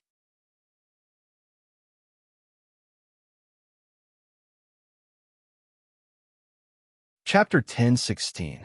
The merchant from the Wu Kingdom looked at him and said with a smile, "Sir, you are not an ordinary person at first glance. Whether it belongs to the royal family or not, you will know when you take a closer look." Li Yi could see that this hairpin was not an ordinary one. Except for the queen of a country, it was a big crime for anyone to use a phoenix hairpin. Few people had the guts to forge this hairpin and sell it. Judging from the texture and the fine workmanship, it did seem to belong to the royal family. Seeing his expression, the merchant from the Wu Kingdom was delighted and asked, "Young master, is it worth it to buy this hairpin for 1,000 taels of silver?" Li Yi glanced at him and put away the hairpin, saying, "Didn't you say 498 taels of silver just now? I will give you another 200 taels of silver. So I want this hairpin for 500 taels of silver." "Sir, this." The merchant from the Wu Kingdom looked depressed. He really shouldn't have said those words just now. The official obviously didn't want to buy it.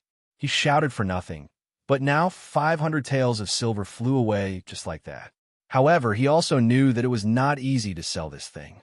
It was a profit to have 500 taels of silver. He could only nod helplessly and said with his teeth clenched, 500 taels of silver it is. Okay. Behind Li Yi, the woman just now looked at him and curled her lips, saying, 500 taels of silver for such a fake. Are you stupid? The merchant from the Wu Kingdom was furious. He looked at her and said loudly, "What fake? Do you think this young master is as ignorant as you are?" When the woman was about to speak, she found that the man next to her suddenly pulled her arm. Before she could ask anything, she saw her husband's legs go soft, and he knelt down. The official looked pale. Looking at the young man in front of him, he said in a trembling voice, "Greetings, Your Highness Jiang of Silla. I didn't know Your Highness and offended you. Please forgive me, Your Highness." "Jing, Your Highness Jiang of Silla." Hearing that, the woman's face turned pale, and she also knelt down with her husband. As for the merchant from the Wu Kingdom, when he knew that the person in front of him was the famous His Highness Jiang of Silla, he was stunned and his body trembled. Where? His Highness Jiang of Silla. Where is His Highness? I haven't seen what His Highness looks like. I'll pay for the hairpin at the Jiang of Silla's residence. Seeing that there was already a commotion on the street, Li Yi glanced at the businessman from the Wu Kingdom. With one hand holding Rui and the other hand holding Ruoqing, they quickly disappeared into the alley ahead. At first, he was the one pulling Rui and Ruoqing as they ran. Later, Rui was the one carrying them on each side as they flew in the sky. Only then did he get rid of the people of Yong County who were rushing over from all directions. He flew back to the Jiang of Silla mansion and sat in the small courtyard. He took a long time to calm down. In his previous life, he had only seen such a scene when he passed by an airport and saw the fans of a certain A-list celebrity welcoming him. He didn't expect that he would have such a day. It seemed that practicing martial arts was the right choice. If he didn't have the ability to fly in the sky, he might not be able to resist these fans. In addition, he had to urge Ruoqing to practice martial arts, especially to practice lightness skill. The holy religion had 100,000 followers in the Qi Kingdom. Thinking of the scene, he was a little scared. Only the queen who could fly could control the scene. After drinking a cup of the new cocktail developed by Xiao Zhu yesterday, he took out the hairpin he had just bought. Li Yi was very familiar with the palace. Therefore, when he saw the hairpin at first sight, he knew it was not an ordinary thing. But he didn't expect that it was worn by Empress Wendy before she died. Empress Wendy was the former empress of the Wu Kingdom.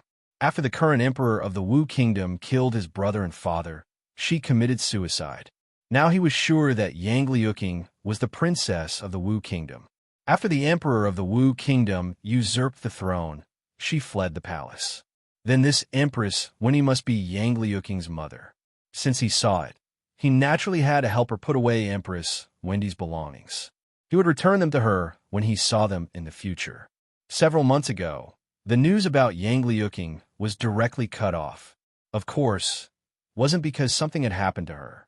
It was just that the Wu Kingdom was now full of heroes and chaos. The imperial court wanted to get rid of these people as soon as possible. She was the most important person to pay attention to. If she didn't hide her trace, the imperial court would definitely encircle her. Whether it was the Lu League or the brothel, they had no sources in the Wu Kingdom. Even the imperial court of the Wu Kingdom couldn't find Yang Liuqing. Of course, it was impossible for Li Yi to find her himself. Recently, Mississippi Lu didn't mention going to the Wu Kingdom. The Lu League needed to take root in Shuzhou again. As the League leader, she had to deal with many things in person. Of course, more importantly, even if the two of them and the whole Lu League joined forces, they still couldn't compete with the country. Today, Mississippi Lu had already changed her rash temperament. Except for taking action when she disagreed with him, she didn't have that kind of irrational impulse anymore. In retrospect, she had really changed a lot in the past few years. But the biggest change was reflected in her cooking skills. A woman changed 18 times before she grew up, and a fairy fell to the mortal world. 2 years ago, looking at the chicken pieces as she burned in charcoal, he would never have imagined that one day he would miss the dishes cooked by Mississippi Lu. Fong poked his head out of the door and said, "Young master, there's someone outside. He said that you bought the hairpin from him and didn't pay for it." Coincidentally, he still had some details to ask the merchant from the Wu Kingdom. In case he made a mistake in the future, Li Yi turned his head and said, "Let him in." After a while, the merchant from the Wu Kingdom walked over with fear and trepidation. He bowed respectfully and said, "Your Highness, I pay my respects to you." At this moment, he was a little nervous. If the person who bought his hairpin was not His Highness Jiang of Silla, who was praised by everyone in Shuzhou, he would never dare to come to the prince's mansion to ask for money. He wanted to take the money and leave, but he didn't expect that he would be summoned by Jiang of Silla. Li Yi looked at him and said casually, "You really dare to come here?" Plop. The merchant from the Wu Kingdom turned pale. His legs gave way, and he knelt on the ground, crying, "Your Highness, I don't want the money anymore. That hairpin is a gift from me. Your Highness, please spare my life. Please spare my life." "Who wants your life?" Li looked at him and said, "Stand up and talk. Let me ask you, since this hairpin is a relic of Empress Wendy, why do you have it?" The merchant from the Wu Kingdom saw that Jiang of Silla didn't seem to be angry, but he didn't stand up. He knelt on the ground and said carefully, "Your Highness, this hairpin was secretly taken out by one of Empress Wendy's personal palace maids after she committed suicide. In the Wu Kingdom, no one dares to touch it. It changed hands several times and came to me. I thought that I might be able to sell it in Shuzhou." Li Yi asked a few more questions, and the merchant from the Wu Kingdom answered without any hesitation or pause. He didn't seem to be lying. Moreover, with his eyesight, he was sure that this phoenix hairpin was a relic of Yang Liuqing's mother. "All right, you can leave." Li Yi looked at Fong and said, "Give him 1,000 taels of silver." The merchant from the Wu Kingdom was stunned and said quickly, "Your Highness, did you remember wrong? It's 500 taels." Li Yi waved his hand and said, "Then give him 500 taels of silver." The merchant from the Wu Kingdom didn't look at his palm until he walked out of the Jiang of Silla's mansion. Suddenly, he raised his hand and slapped himself hard in the face. In the small courtyard, Li Yi held the hairpin and carefully looked at it. Fong ran in again and said loudly, "Young master, there's a letter from the capital." Putting the matter of the hairpin aside, Li Yi opened the letters that had just been delivered by the courier station. Every month, he would send a few letters to the capital, and he would receive a few of them. He opened the first letter first. It was written by the old granny. She only told him about the current situation of the Leaf family in the capital. Everything was fine, and she told him not to worry. She mentioned that Shuzhou was remote and chaotic, and she warned him to be careful when he was outside. Then she asked about Rui, Ruoqing, Zumo, and the others. She even asked about Xiao Huan and Rui. After asking about her baby great-grandson, she told him that they should quickly spread the branches of the Li family. In her lifetime, she still wanted to hold a few more great-grandchildren. And Rui, Ruoqing, Zumo, Rui, and Xiao Huan to spread the branches of the Li family. After all, the old granny was old and muddle-headed. She didn't even notice that something terrible had been mixed in.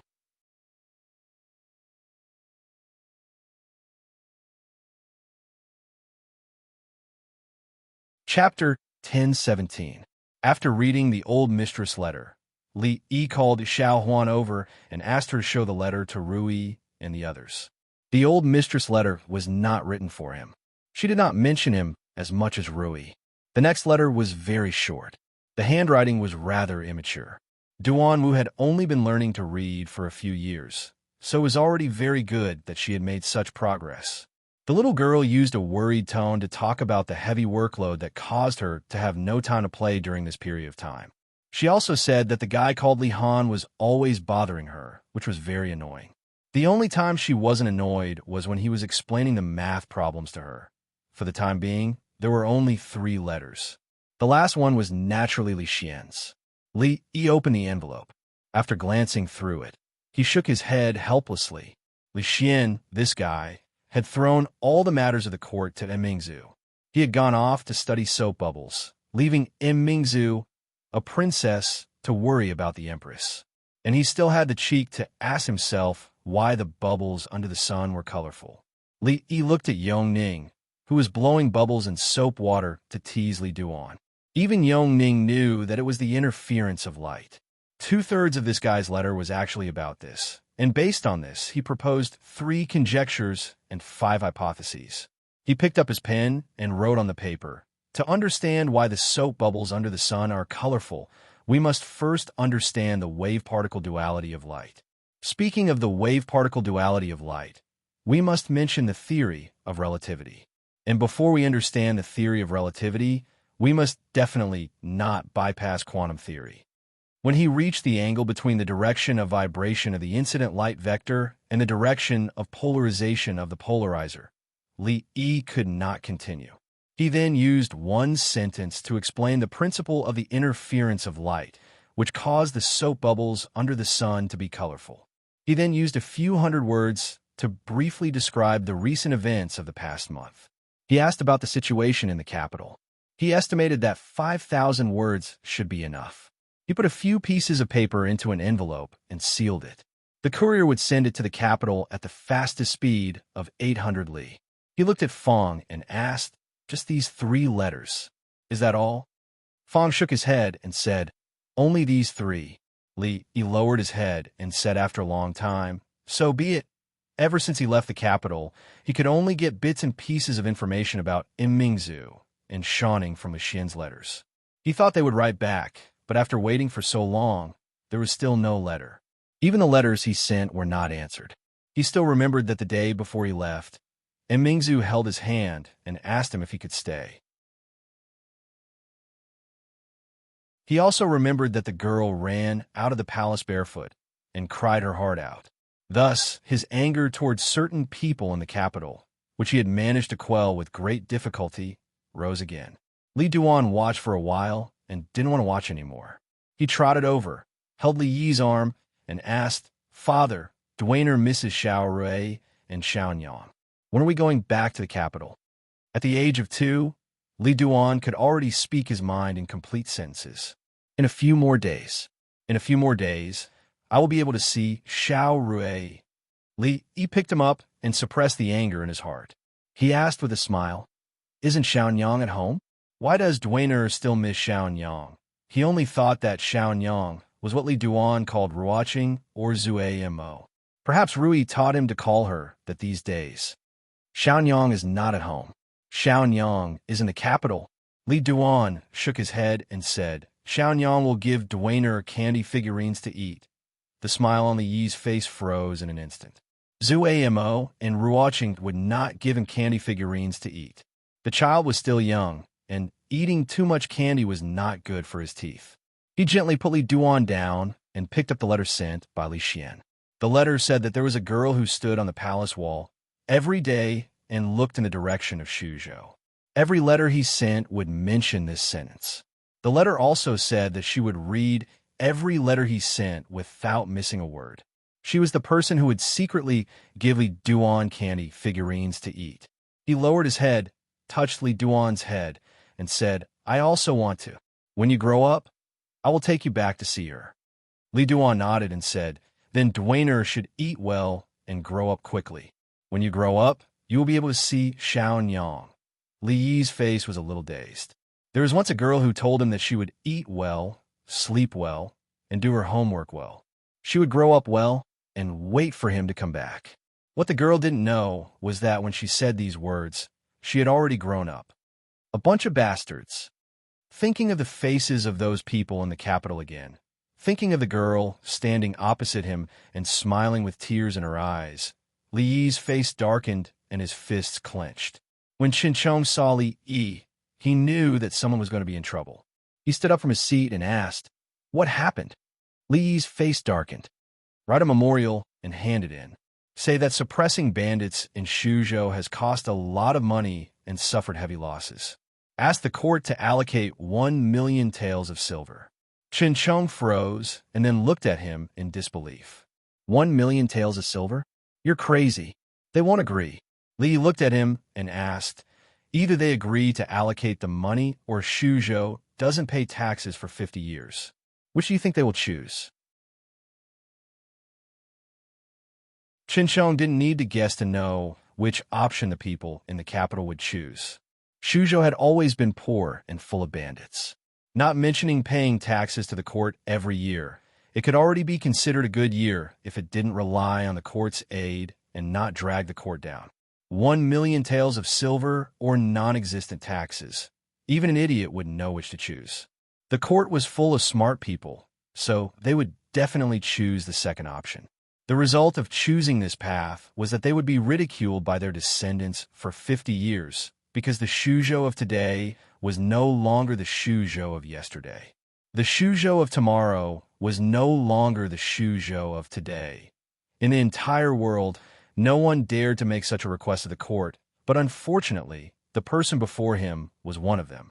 The court had to choose one of the two options he gave. Once they made a choice, they had to abide by it. As long as he was alive, he could not go back on his word. The capital, Hibiscus Garden. Li Xian sat by the lake, comfortably lying on a rocking chair. He gazed at the soap bubbles floating in the air, changing colors under the sunlight. A eunuch stood behind him, blowing soap bubbles with great effort. Because he had been blowing for too long, his face was pale, his entire body was dizzy, and he wanted to vomit. Another eunuch ran over from a distance. When he was still several dozen zhang away, he shouted, Your Majesty, Jiang of Silla has replied. Jiang of Silla has replied. He has replied. Li Xian bounced up from the rocking chair. His face lit up with joy, and he strode over. The eunuch who was blowing bubbles felt as if he had been pardoned. He leaned against a tree behind him, breathing in big mouthfuls of fresh air. Li Xian snatched the letter from the eunuch's hand and tore it open carefully. Then, he sat back on the rocking chair and started reading. Wave-particle duality of light, general theory of relativity, quantum theory, Schrodinger's cat, Murphy's law, Hospital's law. Li Xian stood up from the rocking chair, a thoughtful look on his face. He took the letter back to his room, took out a pen and paper, and started writing and calculating. Sometimes he bit the tip of the pen, his brows furrowed, and sometimes he laughed out loud, slamming the table, as if he had gone mad.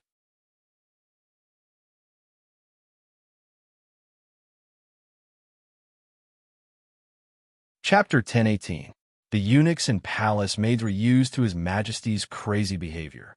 Whenever His Majesty was thinking seriously, he would act like this. Compared to other things that His Majesty had done, this was nothing. A month ago, His Majesty gathered all the officials and nobles in front of the political hall. He sent 2 eunuchs to the top of the Golden Hall to throw down 2 iron balls, one big and one small, from the same height. The iron balls fell to the ground at the same time under the witness of countless officials and nobles. The Academy of Science proposed the concept of free fall and calculated the value of gravitational acceleration considering air resistance. It was said that many of the Academy of Science's research was based on this concept. They didn't know what gravitational acceleration was, But after this experiment spread throughout the capital, 3 scholars went crazy within a few days. Since then, no one dared to question the Academy of Science anymore. It was said that His Majesty discovered this phenomenon when he was inspired by a strange woman in his early years. It was because of that woman that His Majesty embarked on the path of studying the laws of heaven and earth. To commemorate that strange woman, His Majesty named this experiment Xiao Huan Free Fall Experiment. Since then, the 5th of November every year has been designated as Science and Technology Day in the Jin Kingdom. Later generations also had high praise for this experiment. It was hailed as the first of the 10 most beautiful physics experiments in the Jin Kingdom. This experiment broke the rigid way of thinking, inspired people's wisdom, and had a profound impact on future generations. Of course, this was all in the future.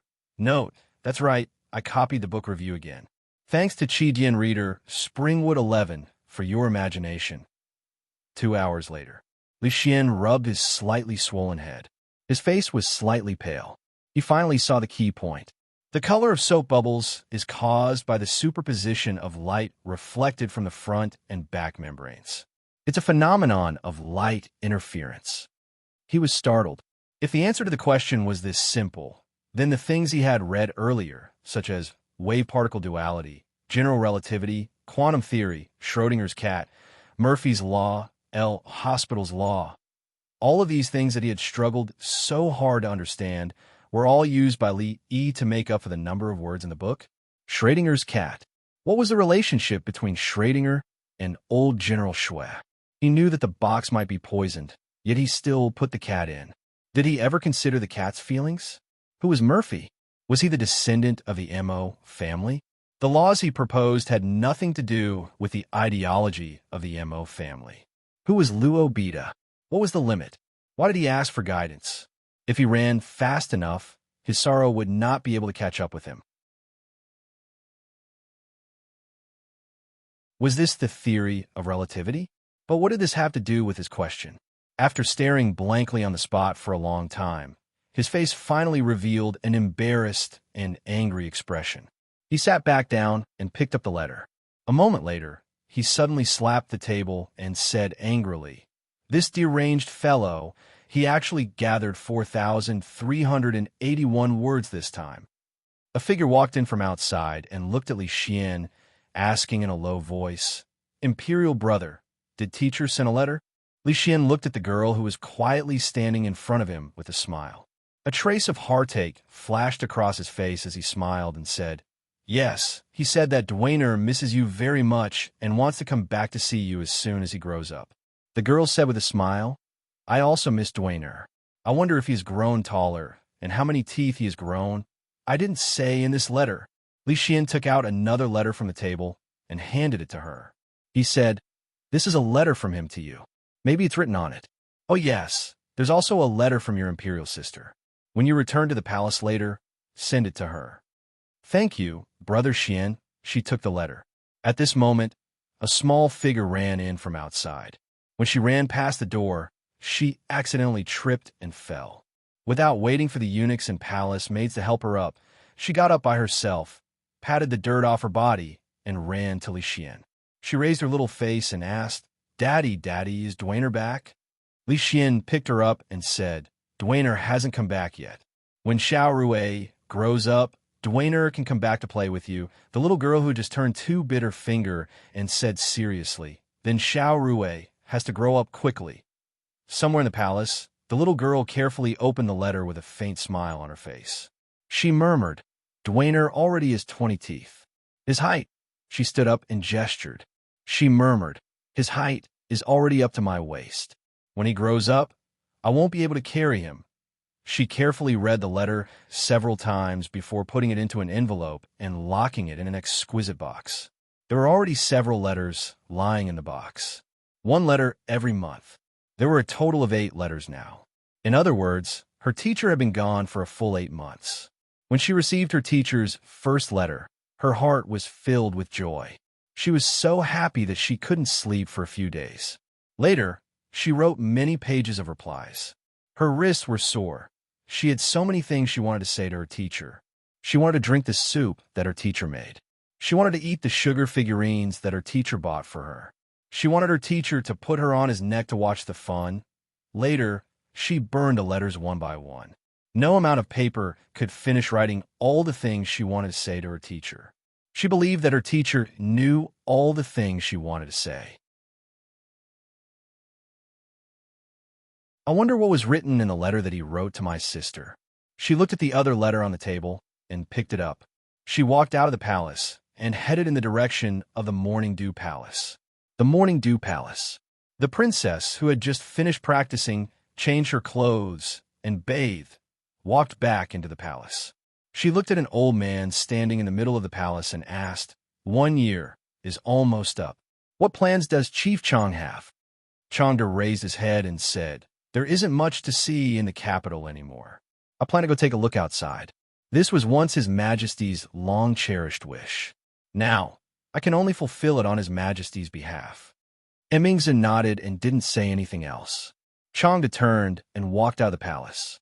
After taking one step, he took another step back and asked, "I'll ask out of line.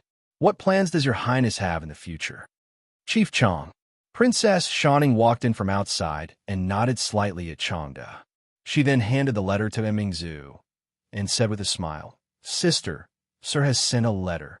Emingzi took the letter and then thought of Chongda's question.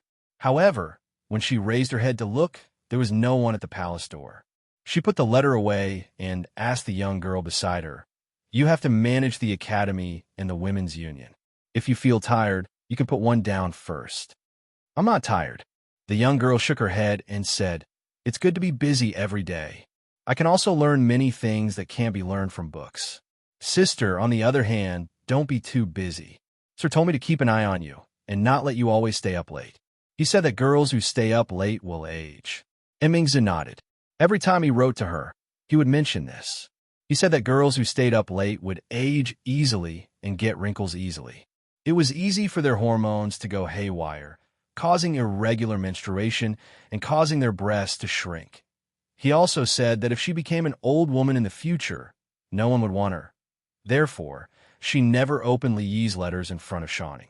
Little girls were not allowed to read them. After he left, she became more and more unscrupulous. However, Shuzhou was thousands of miles away from the capital. Her hands could not reach there. She thought about it, sat down, took a pen and paper, and began to write. The young girl walked to the side and asked curiously, "Sister, are you going to reply to sir?" Emingzi shook her head and said, "This is for your sister Rui." In the Shangshu province, an official slammed the memorial sent by the Shuzhou provincial governor on the table and said angrily, "What an exorbitant demand! 1 million taels of silver. 1 million taels of silver is enough to fight several wars with the Qi Kingdom. Why do they need so much money to suppress bandits? Do they think the money in the national treasury comes out of thin air?" Such an unreasonable request must not be agreed to.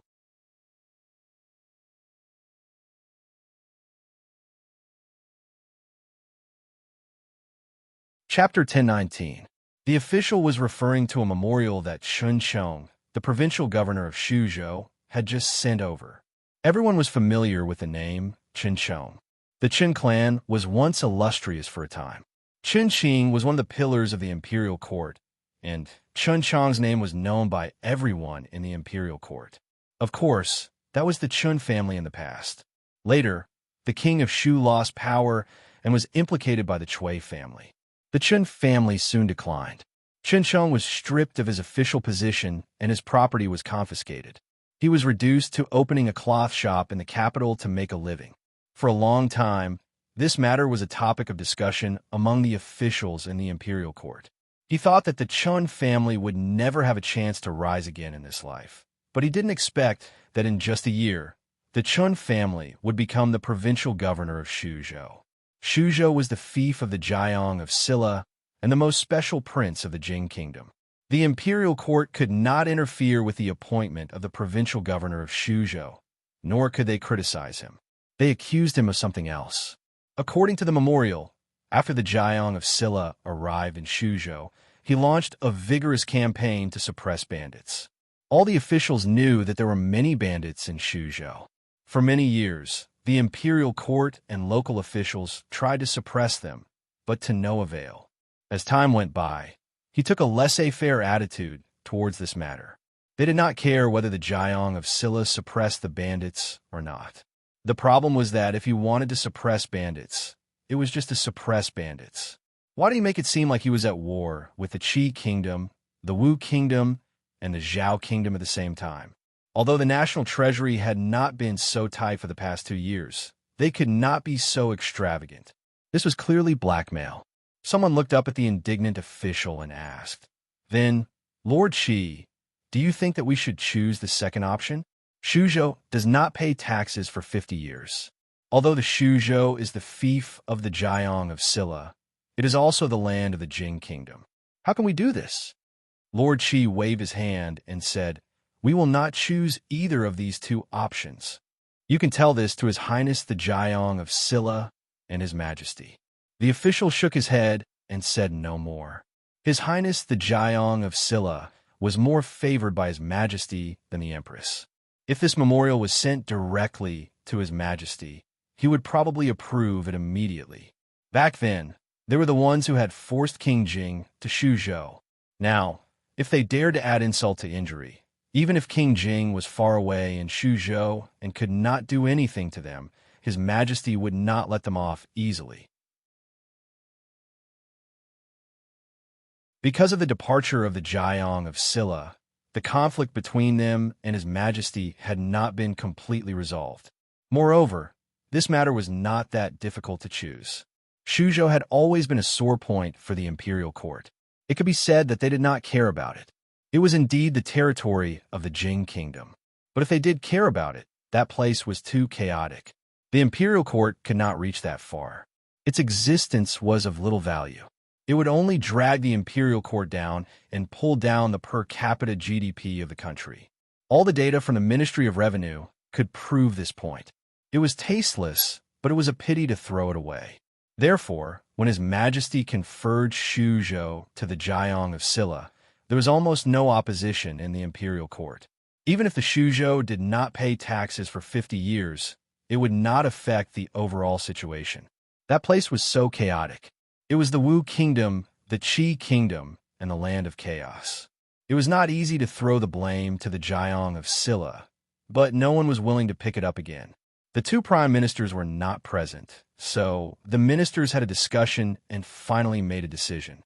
They would submit this memorial to His Majesty and the princess. Li Xian had already gotten rid of the low-level interest of blowing soap bubbles. He held a prism and fiddled with it under the sun. The 2-year-old girl stood beside him and looked at it without blinking.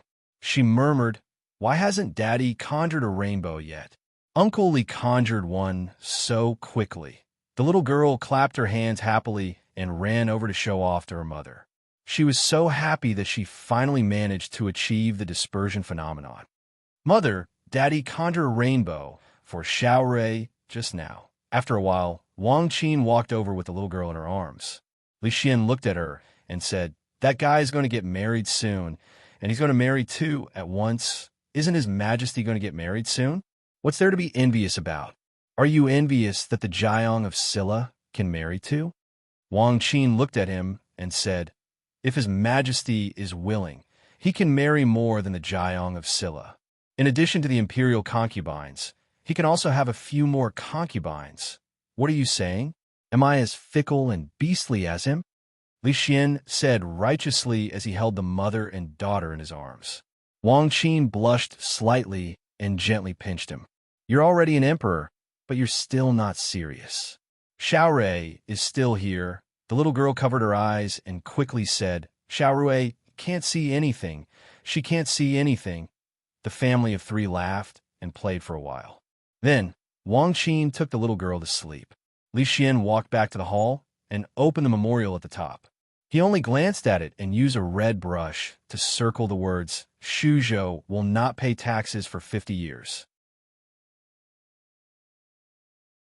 He sighed and said, "I really want to see with my own eyes what you can make Shuzhou look like.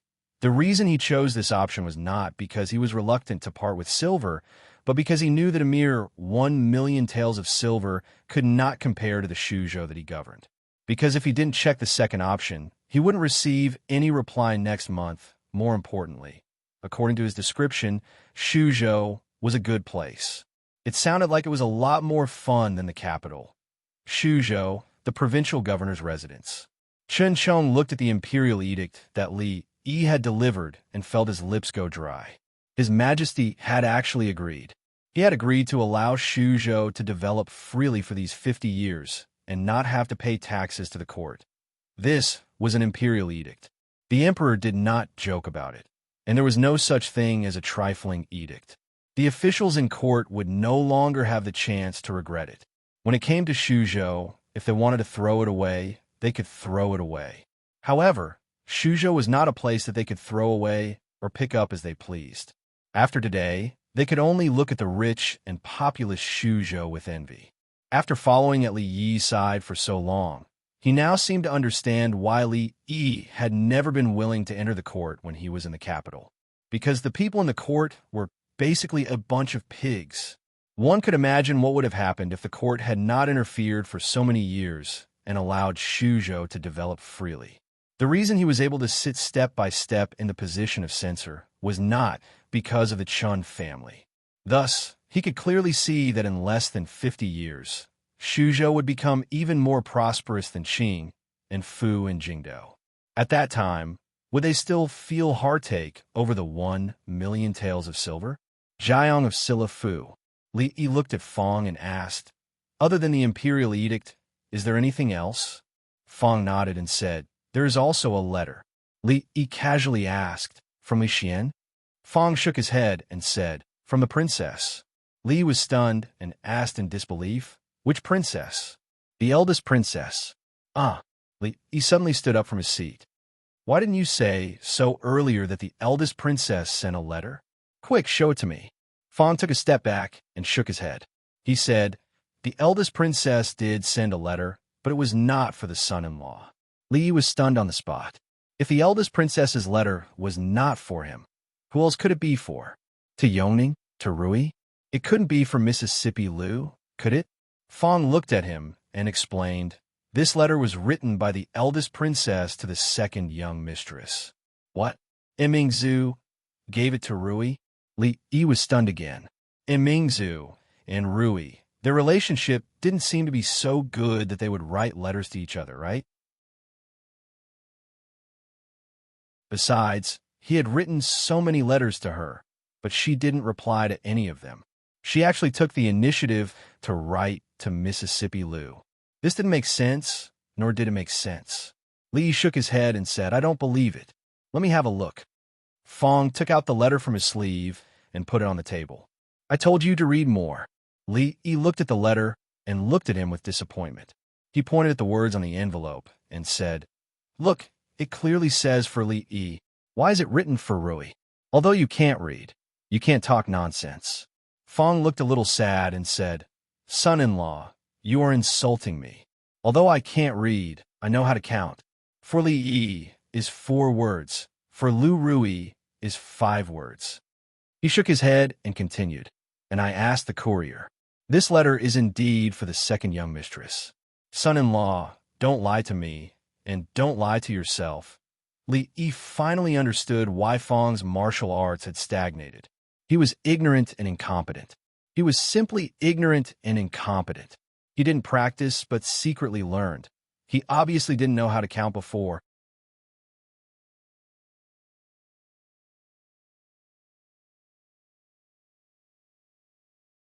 Chapter 10:20.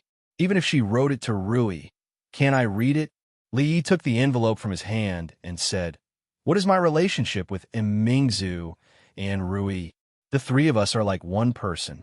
Is it wrong for me to read the letter I wrote to myself?" Fong looked at him and said seriously, "Young master, I advise you not to read it." Li Yi tore the envelope in front of him and took out the letter. Fong looked at him and did not say anything. He just patted him on the shoulder, sighed, and turned to leave. "You're getting more and more insensible." Li glanced at him. He took Mingzhu's letter and planned to go back to his room to read it. However, he did not go back. He stood there for a long time and wiped the sweat on his forehead. He opened the letter and handed it to Mississippi Lou and said, "This is a letter from Mingzu to you. I opened it for you." Fong was insensible. He did not know Rui when he saw her. So he opened the letter and handed it to her. After Li Yi handed the letter to Mississippi Lou, he asked thoughtfully, "Do you want me to read it for you?" Mississippi Lou said indifferently, "Read it if you want." "That's embarrassing." Li Yi looked at the letter in her hand. Mississippi Lou turned and went back into the house. Li looked at her back and sighed and shook his head, saying one thing and going back on one's words. "Oh, women." He leaned against the pillar and was puzzled. Mingzu did not reply to him. What kind of letter did she write to Ri Changda and old Taoist Yuan were both gurus, and they were close to each other? In terms of distance and strength, there was no reason for them to ask Mississippi Lou for guidance. It could be said that they were confiding in each other's bosom friends, but they were not bosom friends. They would fight whenever they saw each other. It was impossible for them to chat about their daily lives. Mingzu would never compare who was older with Mississippi Lou in the letter. That would be asking for humiliation. What did they have to say in the letter? Li Yi really couldn't understand. No matter how he thought about it, it was all Fong's fault in the past. He was such a simple, kind, and qualified wingman. Ever since he got together with Little Red, he had completely changed. Mingzu had written a letter to Rui, but she hadn't told him in advance. What if what would he do? There was no way he could explain this to Rui, let alone the old emperor. Soon, Rui came out of the room. Li Yi pretended to ask, casually, "What did she say in the letter?" Mississippi Lou glanced at him and said lightly, "The letter is on the table in the room. If you want to read it, go and read it yourself." "I don't want to read it." Li Yi shook his head and walked into her room. He said, "The letter you borrowed from me last time. Bah, it's time to return the book you borrowed from me. I'll go and get it myself." The letter was indeed on her desk. When Li Yi walked over, he glanced at it. There were only 2 lines of words. It didn't look like a letter at all. He took a book from the bookshelf. When he walked over, he stopped and finally saw the 2 lines clearly. "He teased me." That was the first line. "Help me beat him up. I'll help you next time." This was the second line. Li looked at Mississippi Lou, who was standing at the door, and curled his lips. It was fine if she didn't want him to read it, but why did she have to take out a fake letter? She must have written it herself. Mingzu was the princess of a country, and there was no distinction between them. How could she say something like that? What's more, he wrote this letter just to get Rui to beat him up. What's this Didi call? A clumsy, self-directed performance. This Rui was getting more and more out of hand. Women. Then he saw the woman begin to close the door.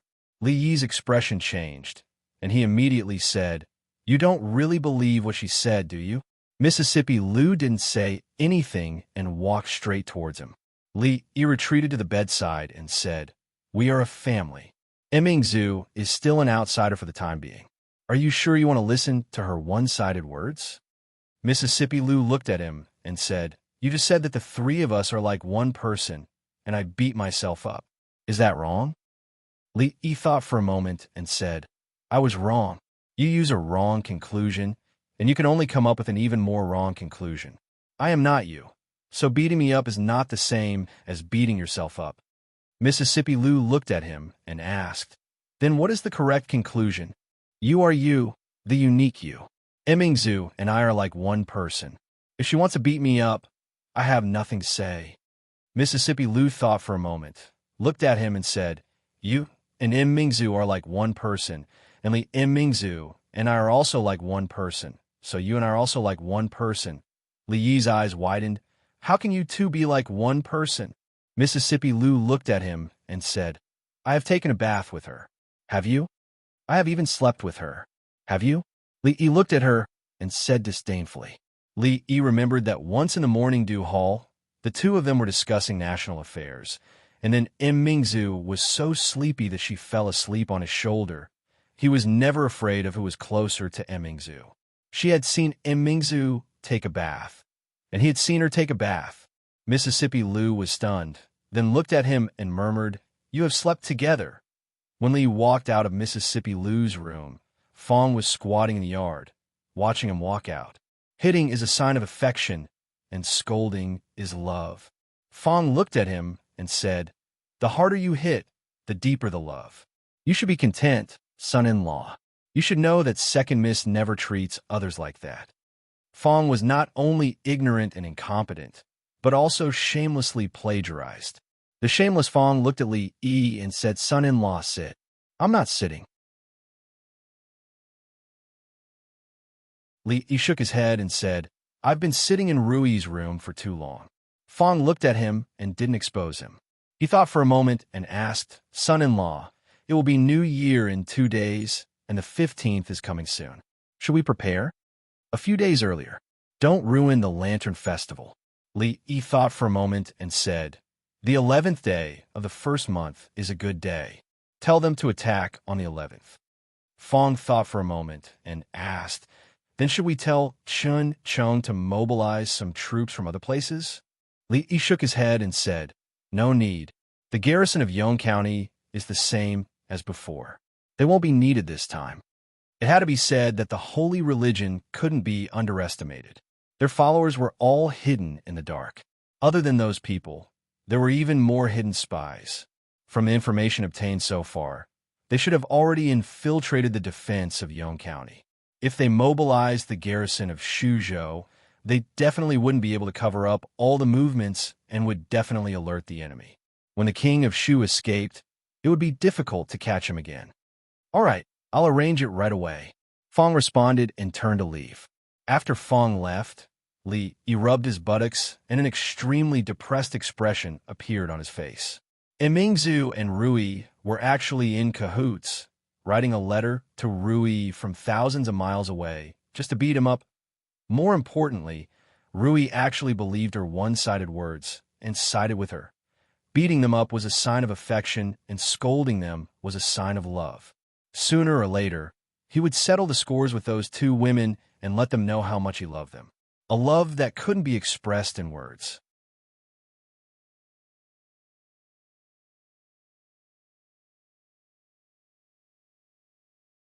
Chapter 10:21. As the new year approached, the people of Yong County finally knew what was going on with the newly built shopping mall at the West Gate. Shops, they were all shops. They were too much for one's eyes to take in, and they lingered on for a long time. There were restaurants, brothels, inns, cloth stores, clothing stores, music stores, jewelry stores. There was even a market that occupied 5 shops. From now on, they didn't need to travel all over the county just to buy a few things. In this small shopping mall, there was nothing they couldn't think of. In the past, the people living near the West Gate were the poorest people in Yong County. In the past few months, the situation had changed dramatically. Businessmen from all over could no longer rent shops in the shopping mall.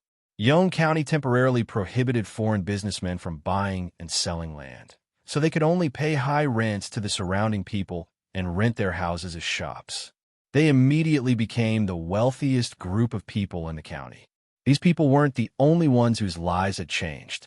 The textile workshops had also provided many ways for the idle women at home to earn money.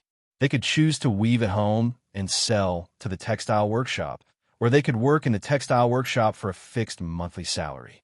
They could also raise silkworms and sell the silk. The fabrics and clothing of the Jin Kingdom, especially silk, were very popular in all countries. No matter how many goods they produced, they didn't have to worry about not being able to sell them. The tradition of men farming and women weaving didn't change, but the delicate women used their skillful hands to support half of the sky at home. Later research showed that in Yong County, the famous hometown of silk in the Jin Kingdom, the tradition of men living off women and being afraid of their wives originated from this. Although the standard of living had improved, the spending power of the people in Yong County was limited. They still had to rely on these businessmen from all over the country. Even though they had to pay taxes to the local government and the rent for the shops in the shopping mall wasn't cheap, it was still much better than taking the risk of traveling all over the mountains and rivers. Just 2 days after the opening, the shopping mall was already crowded with people. After all, it was stupid not to take advantage of a good deal. Many of the shops in Yonge County had opening promotions and year-end clearance sales at the same time. If they missed this opportunity, they would have to wait until next year. 10 coins for all. 10 coins for all. You can't buy for 10 coins. You can't buy for 10 coins. You can't buy for 10 coins. You can't buy for 10 coins. The shopkeeper is in a hurry to go home for the new year. He's selling a loss, selling at a loss. Last 2 days, last 2 days. The shopkeeper ran away with his sister-in-law. We can only use the Rouy Dew and perfume to pay for our wages. Everything is half price. Everything is half price. Whenever a shop advertised like this, there would be an endless stream of customers, causing the surrounding peers to be dumbfounded. 10 copper coins, half price loss. If everyone did business like this, then all the merchants in this world would have starved to death long ago. These businessmen from the Jing Kingdom really had no bottom line. Was silver so important that he was willing to throw away his face for it? However, when they looked at the crowded shop and the few people in their shop, the expressions on the others' faces became complicated. Finally, a few of them whispered a few words into the ears of their shop assistants. The assistants hesitated for a moment before walking out of the shop. New store opening, second item, half price. Buy 3 get 1 free. Buy 5 get 2 free. Buy 10 get 5 free. Opening discount. 10 coins will be deducted for every 100 coins. 50 coins will be deducted for every 300 coins. The crowd split into several groups and rushed towards the shops. Amidst the crowd, a man in blue walked out of the shopping mall. He looked back for a long time before turning around and exiting the city gate from another direction. Opposite the shopping mall, on the second floor of a tea house, another man in blue withdrew his gaze and stood up. He respectfully said to the young man opposite him, "Lord Su, this man is Zheng Bang, a blue-clothed messenger of the church. He works under the right emissary. In the land of Bedlam, a man in blue looked at Fong Yu and said, 'Guardian, it has been confirmed. That place has indeed been turned into a market. I've seen it with my own eyes. The shops there are doing very well. If we attack from the west gate, we can first rob them of all their goods and money. It's very convenient.'" Fong Yu lowered his head and thought for a moment. He asked, "Is there any movement in the defense of Yonge County?" The man in blue thought for a moment and said, "Nothing out of the ordinary. I've already contacted our spy. He said that there are no signs of movement in the defense of Yonge County. If there is any news, he will inform us immediately." Fong Yu nodded and said, "On the 14th of the first month. That's not appropriate." The king of Shu strode in from outside and said, "Baldy's men are here. They suggest that we attack a few days earlier on the 11th of the first month. The 15th of the first month is the Lantern Festival. 3 days before that, the defense of the county will definitely be strengthened. It's most suitable to attack on the 11th of the first month. It can minimize the losses." Fong Yu thought for a moment and felt that what the king said made sense. Then, he seemed to think of something and frowned. He said, "According to the almanac, it's forbidden to go out on the 11th of the first month." The king of Shu knew that the holy religion was troublesome, but he didn't expect it to be so troublesome. They already had the empress, so why would they still believe in the almanac? He frowned and asked, "Where's the almanac?" Fong Yu pointed to the table. The king of Shu walked over to take a look and picked it up. He smiled and said, "This is this year's. In a few days, it'll be next year. This almanac is outdated. It'll be the 11th of the first month." He looked at Fong Yu and said, "I'll send someone to inform those baldies. They'll start preparing now and strive to be foolproof." Fong Yu was silent for a moment and nodded. "All right." The two discussed for a while more before the king of Shu left in a hurry. He stepped out the door and looked up at the sky. His lips curled into a smile, and he said eerily, "Li Yi, Jiang of Silla. We'll meet soon. Are you surprised? Are you surprised? Aren't you going to get married soon? I'll give you a big gift before your wedding." Inside the house, Fong Yu looked at the person behind him and said, "Go get a new almanac." "Yes, guardian." The person nodded and immediately went out. Soon, he came back with a new almanac. The 11th of the first month of the year of Ehi, Ikai. This is the heaven's wish for the holy religion to make Kai. Fang Yu was very satisfied with this and nodded. He looked at the person and said, "You may leave first." Yes. The disciple walked out.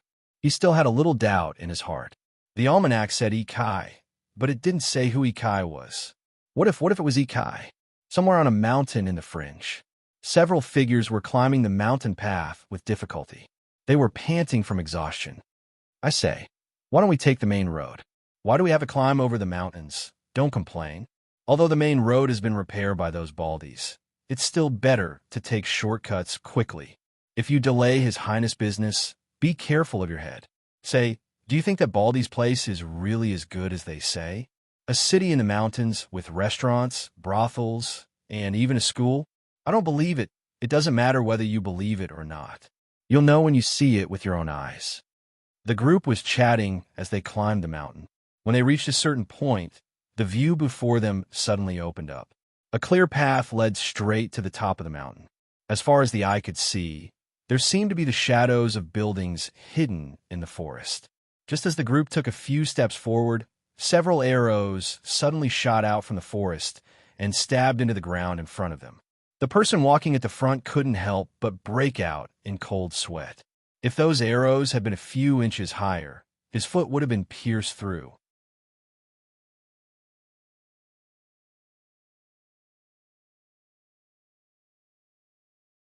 Chapter 10:22. The Heavenly King covers the Earth Tiger. Just as the few of them were shocked, a cold voice came from the forest. On the mountain path, the leader was stunned. When he regained his senses, he immediately said, I know.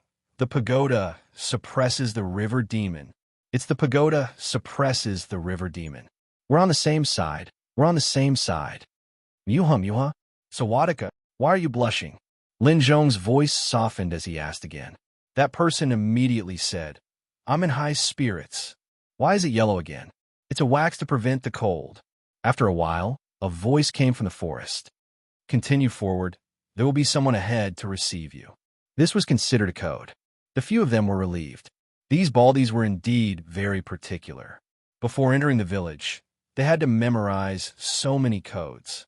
Moreover, they sounded more powerful, like the slang of bandits, unlike their own prince, who had learned everything from others and insisted on changing the code to the king of Shu is not a fish in a pond. He will transform into a dragon in the face of a storm. They were too embarrassed to mention it to others. In comparison, although the code of these baldies was complicated and difficult to remember, it was much more shameless than the king of Shu's. Thank you, brother. One of them cupped his hands at Lin Zhong, and the few of them quickly disappeared on the mountain path. Not long after, another figure slowly walked along the mountain path. When he walked under a tree, he stopped and looked into the forest. His lips moved slightly. Beep, beep. He made two sounds, one long and two short sounds. Secret codes like Heavenly King covers the Earth Tiger, which had been eliminated by them, were used to distinguish between friend and foe. Their secret codes had long been upgraded and changed every half a month. If an enemy wanted to pretend to be one of their comrades, they would die a horrible death. Beep, beep. He did not stand in place for long. Soon, the same response came from the forest. Another youth with a bow and arrow walked out of the forest. He looked at him and nodded, saying, They're back. They're back. That person nodded as well. He took out an item from his sleeve and handed it over, saying, This is the attack plan and route map. Remember to let them bring it when they leave. Send my regards to the king and the alliance master. What's the hurry? It's only a few days. You can ask them yourself. I'm leaving. See you later. After a brief exchange, the young man with the bow and arrow on his back once again hid in the forest, while the figure of the other person also slowly disappeared from the mountain path. At the top of the mountain, the few of them stood on the bluestone paved street and looked at the city in front of them. They were dumbstruck and couldn't take another step forward. Neat streets, rows upon rows of shops, and rows upon rows of neat wooden houses looked exactly the same from the outside. Even outside the fringe, it was rare to see such a scene in the big cities of the Jin Kingdom. Compared to the territory of these baldies, The place they lived in was at most a kennel. This was Li Yi's first New Year's Eve in Shuzhou. Although they were far away from the capital, the atmosphere of the new year was even stronger. Perhaps it was because there were fewer social activities, only a simple family. It was just like the pure New Year when he first came here. The only difference was that the people of Shuzhou were too enthusiastic. In just a few days, the Jiang of Silla residents received a few houses full of gifts. Although they weren't valuable, they still represented the people's goodwill. Li Yi also asked the gatekeeper to prepare red envelopes for all the people who came to his residence with gifts.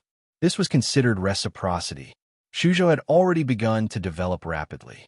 The lives of the people would get better and better, and their wallets would naturally become more and more full. Although there was still a big gap from the level he had hoped for, some things could not be achieved overnight. It was almost impossible for a state to catch up with the capital without 10 or 20 years of development. All he had to do now was to wait patiently. Fong walked in from outside with an envelope in his hand. After opening it, Li looked at it and said, "So, they have a spy in Yong County who has the ability to secretly open the West Gate on the night of the 11th day of the first month?" That's what they said, but they didn't say who it was. Fong nodded and said, "I've already asked Old Chun to investigate. It's very simple. It's the person who was in charge of guarding the West Gate that day." Very soon, people from the provincial governor's estate arrived. Li looked at the things that Chun Chong had sent over. The officer who was usually in charge of guarding the West Gate had been knocked on the head by someone on his way home after drinking last night and was slightly injured. His duty had been temporarily taken over by one of his subordinates.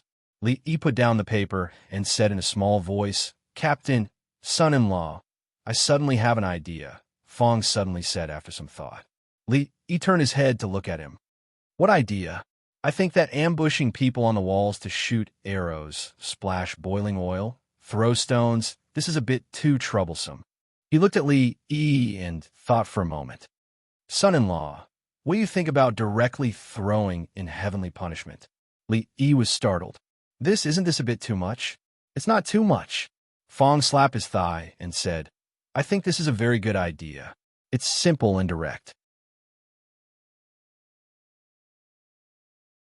Throw in a few heavenly punishments, and the people will think that it's New Year's firecrackers. Before daybreak, we could just send the city guards over to clean up the mess. One shouldn't be too Fong. One should always leave a way out in the future. Throwing in a few heavenly punishments would not blow up the king of Shu or the bandits of the holy religion. It would blow up the productivity. Shu province was about to enter a stable stage of development. After things settled down here, and the king of Shu and emissary of the right were defeated, they would officially start marching into the land of chaos. At that time, they would be most lacking in manpower. Therefore, these people couldn't be blown up. It's better to prepare archers, Li Yi said after some thought. Fong looked at him and asked, "What if they put up a fierce resistance and would rather die than surrender?" Li Yi thought for a moment and added, "Prepare more heavenly punishments as well, just in case." Throughout the year, even the usually quiet and desolate Yong County would become lively and bustling. The liveliness reached a climax during the New Year's Day and then gradually subsided. It was only after the 10th day of the new year that there were signs of recovery. All the people in the city had to prepare for the upcoming Lantern Festival. Today was the 11th day of the new year. The streets in the city were not crowded.